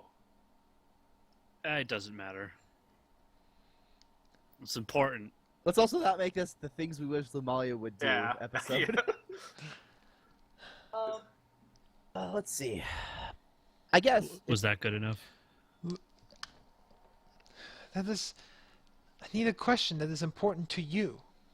Well, that is important to me. And that is not your question. God damn it. Get your shit together, Hiram. No. I have one. I feel there is a much more important question to you, something that you have been worrying and contemplating for a little while now. But I want the answer. That is the trick of things. I will tell you what. I will tell you what. For the question, essentially the answer that you are sacrificing to me, I will give you an answer to a question that you have not asked. Fuck. So he turns All right. to Haser and says, "None go there, for even we fear what lurks there." Oof. Well, I'm going there anyway. I don't care. Why did that make sense? Because I know what he's talking about. We're going there.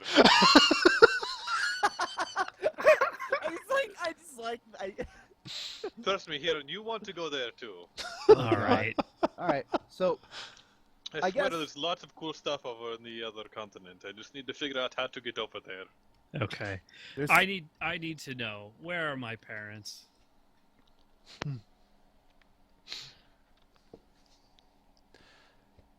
So you know, you did pass in my sister's eyes. Oh.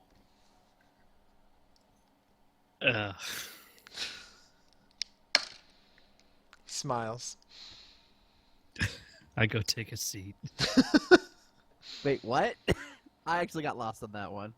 You're talking about Remiel. That's another question that Hiram had, was whether or not he actually passed Remiel's test. Oh, fair enough. I guess something that's been nagging at me for a long time, back since I was a kid. My brother's had this destiny, and as much as I love helping my brother with his destiny and making sure that he stays on the straight and true, I've really never known my destiny. So I guess the question that I'm willing to get up is, what exactly is my destiny? My purpose. He picks another petal off the flower and smiles back at you and tilts his head and thinks for a moment.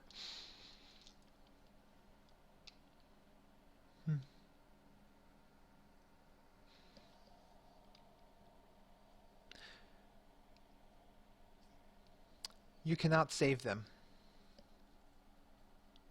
but you'll try.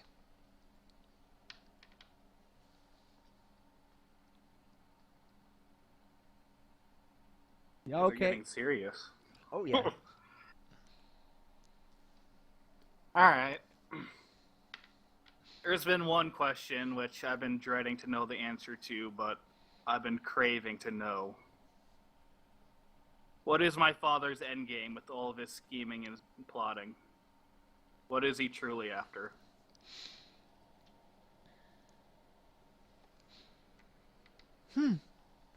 Picks a petal out from there. Smiles.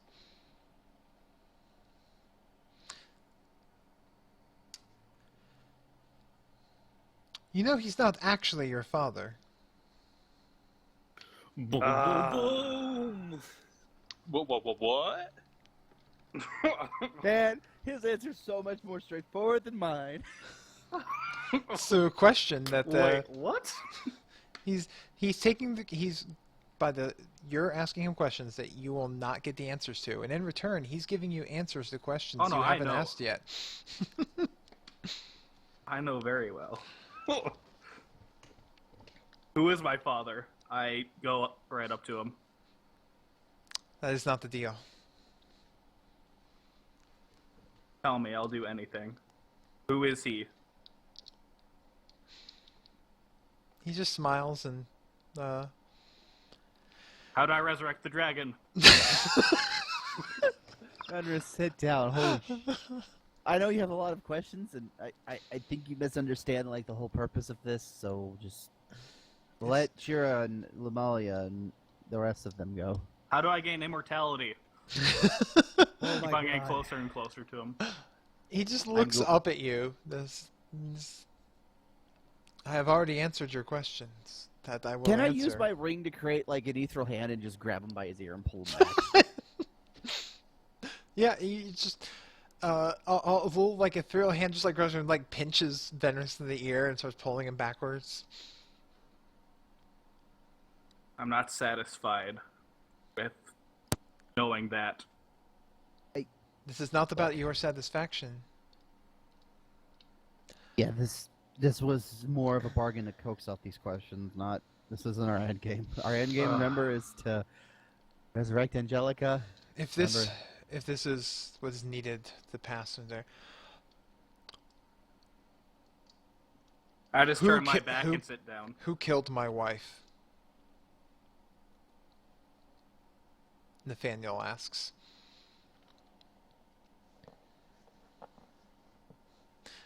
And he, Darn plucks another petal from the flower and goes, "He's not actually dead, you know." And Nathaniel just looks very confused. Would I be able to figure that out? I know what it Their is. grandfather. Yeah, for sure. No, but that's. Do I know that as the character, not as me connecting the You have dots? Because I'm a. You have no idea what he could be, what he could be potentially talking about. You can have an inclination towards something like that, but you have Fair. no idea what else. Who is he? That's what It's it's a question that's not been asked. That dream I had in the woods. I swear to God. Mm.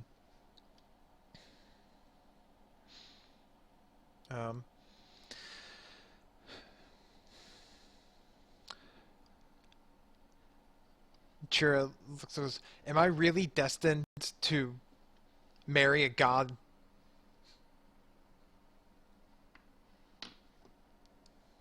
Wait, And, what? What? Yeah, that was his thing. Remember?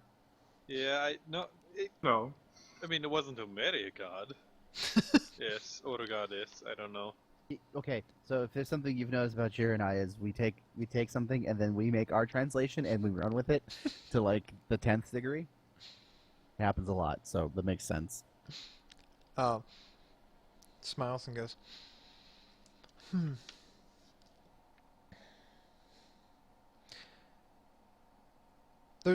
You'll never become more powerful than him.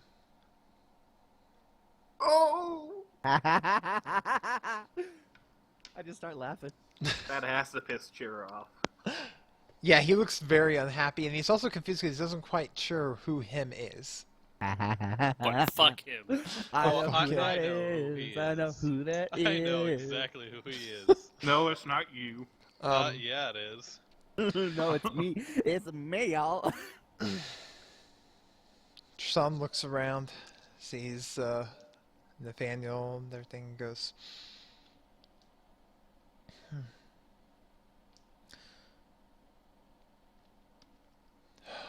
takes a deep breath.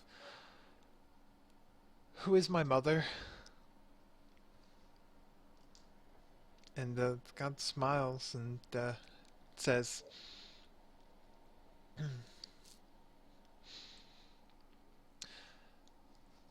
and writes down something on a piece of paper, folds it up into like basically a paper airplane, throws it at her and says, "You'll find it there."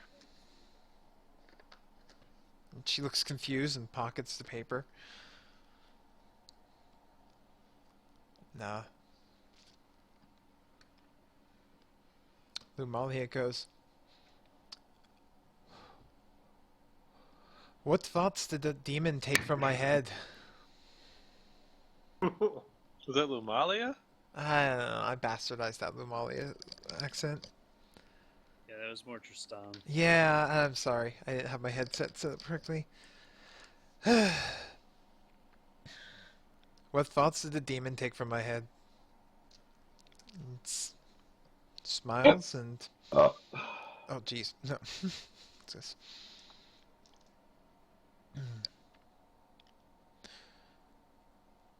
And looks at Lamai and goes, "In the basement, underneath there's a hidden latch beneath several crates." Molly just Bag looks as fuck. confused as all fuck. And Tabitha looks up and goes, "Where are my powers coming from?" Within you. Oh, we just went over this whole thing where it's like it's from planet, and the planet has magic, and we channel that magic through the cycle of And, life. Wow. Darren looks over in response and goes,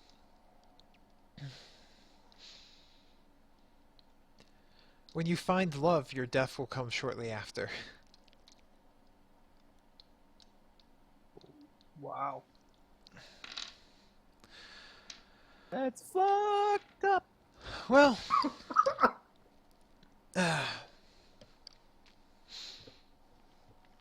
then has plucked the last thing from the feather and goes, "These were all very good questions. Now,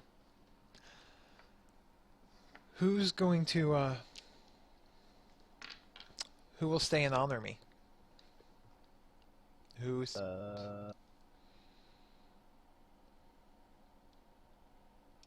If no one else is volunteering, I guess I will, unless you want to, Tabitha. You cannot. You belong to Kerstas. I cannot take that which is my sister's. Tabitha? I will stay. I will... What do you require of me?" And, Darren looks and he goes, "To follow my path is to be ever asking questions and always seeking more. And, then I will have your magic, and you will find anew." Oh, shit. Okay. Reroll. Damn! Guess to become a druid. So Darren reaches out and touches Tabitha on the head, and she kind of like shakes there for a moment, and then Darren hands over the little notebook he had and pats her on the head gently. "No. There you are. There you all go. I'm not much one for truly tests, but there are things that I do want. So, I guess you have passed." And he smiles. Yay. It was wonderful seeing you all again, and this time in a more direct form. Smiles and waves, and the room fades away, and you're back in that central meeting area. Oh, I was gonna ask whether or not like resurrecting someone's gonna break the cycle, quote unquote, but I guess we'll find out, everybody.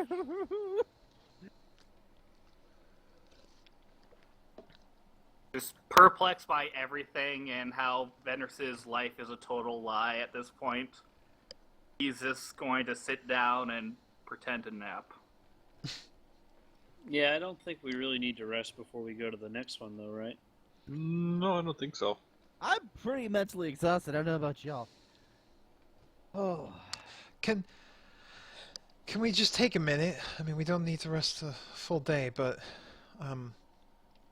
Tabitha's like looking at her hands, and I just How are we feel supposed to get back? I just realized. wait, what? Teleportation spell no mo. We'll figure it out. Maybe if we do really well, they'll add like a bonus little teleportation sort of like combo offer or something like that. We'll figure it out. So who do we have left? From how many gods you have left? Yeah.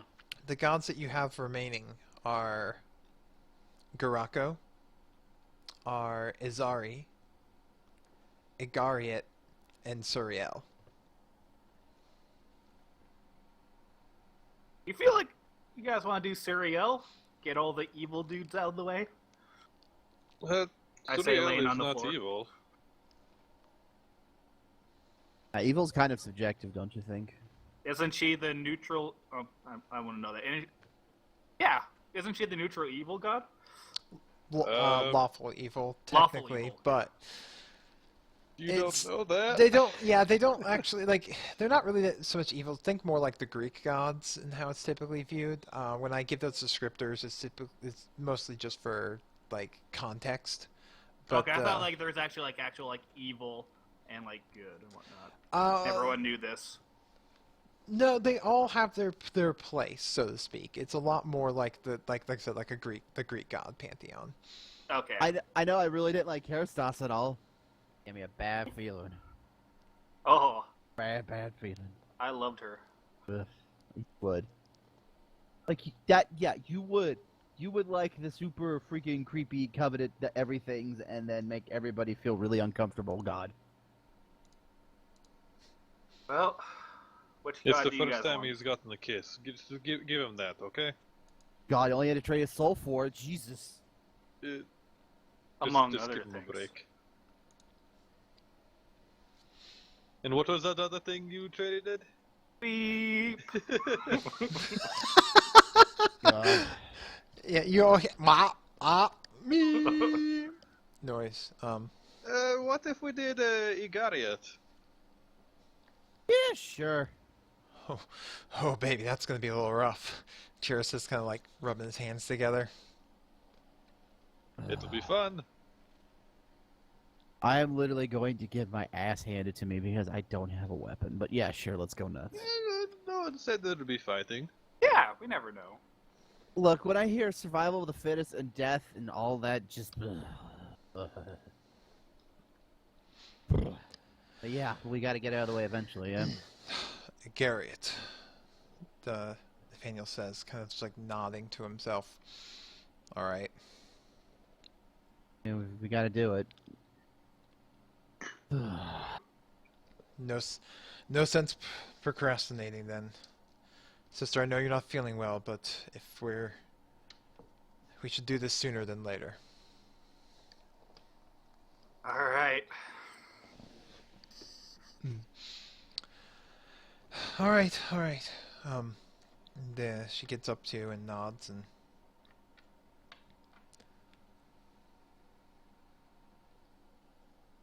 Shall we then? I'm ready, yes. So I stretch out a bit. I go, yeah. Oh, this is gonna be one of those Kargan gets knocked out events. I can already tell. Kargan gets Ugh. knocked out, but then he gets up again, and then Kargan gets knocked out. At least it didn't get knocked up.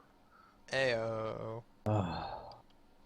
So And Hasser's the father. Da, da, da. So you Oh, guys boy. then approach the door, and when you open it, you see like it just opens up to a jungle.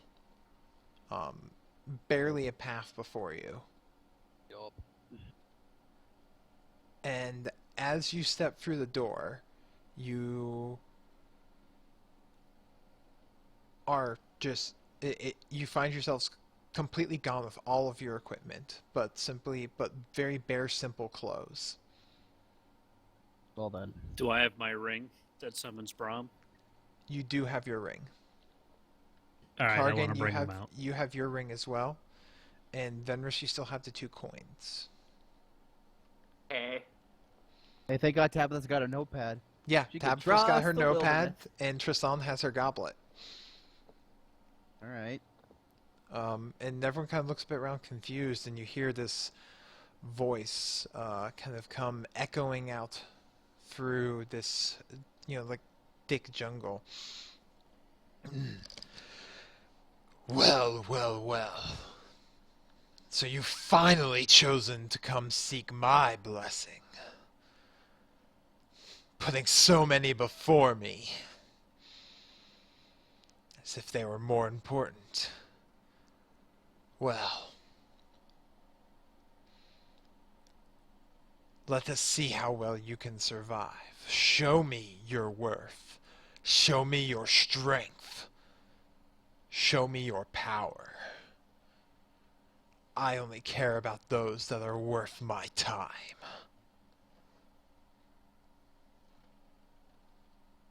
This isn't Jira's god, then I don't know what is. I was about to say. And though this will make this one a little bit shorter than normal, we're going to go ahead and end the episode here. I think it'll be about like 10 minutes shorter than normal, but it'll be alright. So I want to thank everyone who's live for joining us for episode 26 of TForce RPG. It's a long story. We'll be back next week with another episode, and this one will be hitting podcast land within the week as well too. I know we're ending it a bit here, but we don't want to get into this trial when we would normally be ending in like 10 minutes anyway, roughly 10 minutes ish anyways. So again, thank everyone for listening to us on the podcast and on Twitch and on YouTube. Yes, show me your moves. Twitch chat, thank you. So, I'm really proud, again, to say, thanks again for Raven for coming and guest starring with us and playing the role of Zindas. That went so much more than I could have ever expected.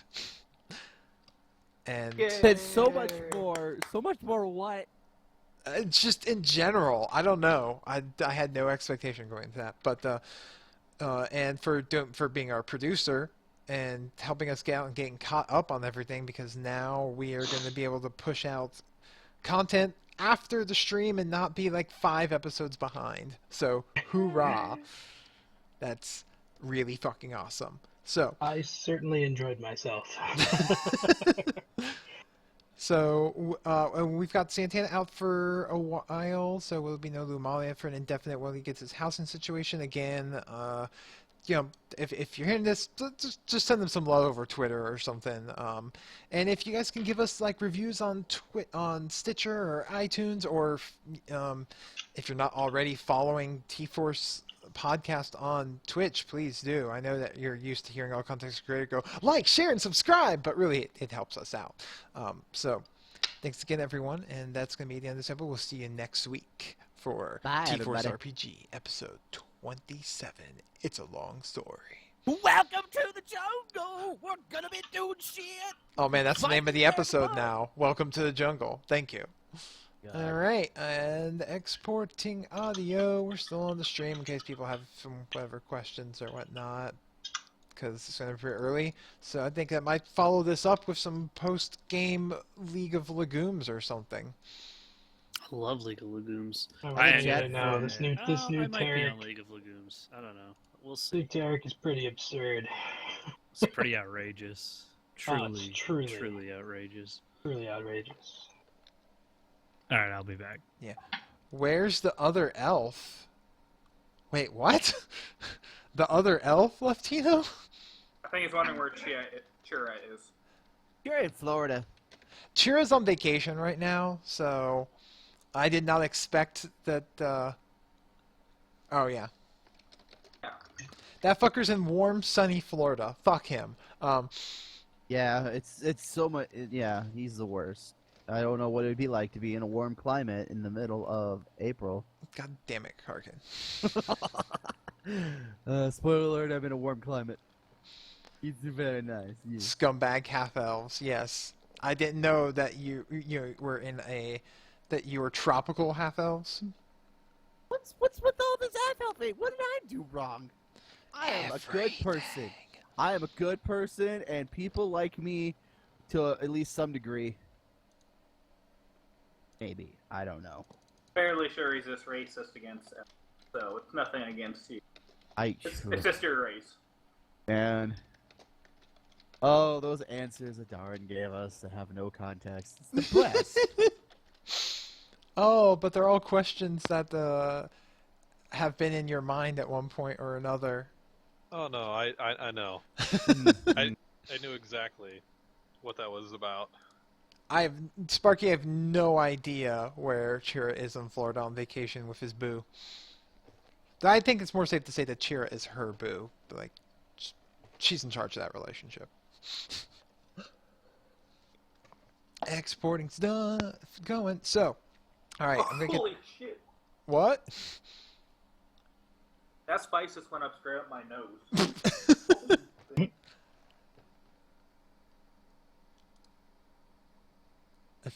It's disgusting how it's... Oh, God. So if you guys in a second, I'm going to kill this stream just so that we can clip that in for exporting. But we'll get the stream back up and going answer questions while we play some League of Legumes. So bear with us for just a second while we clip the stream.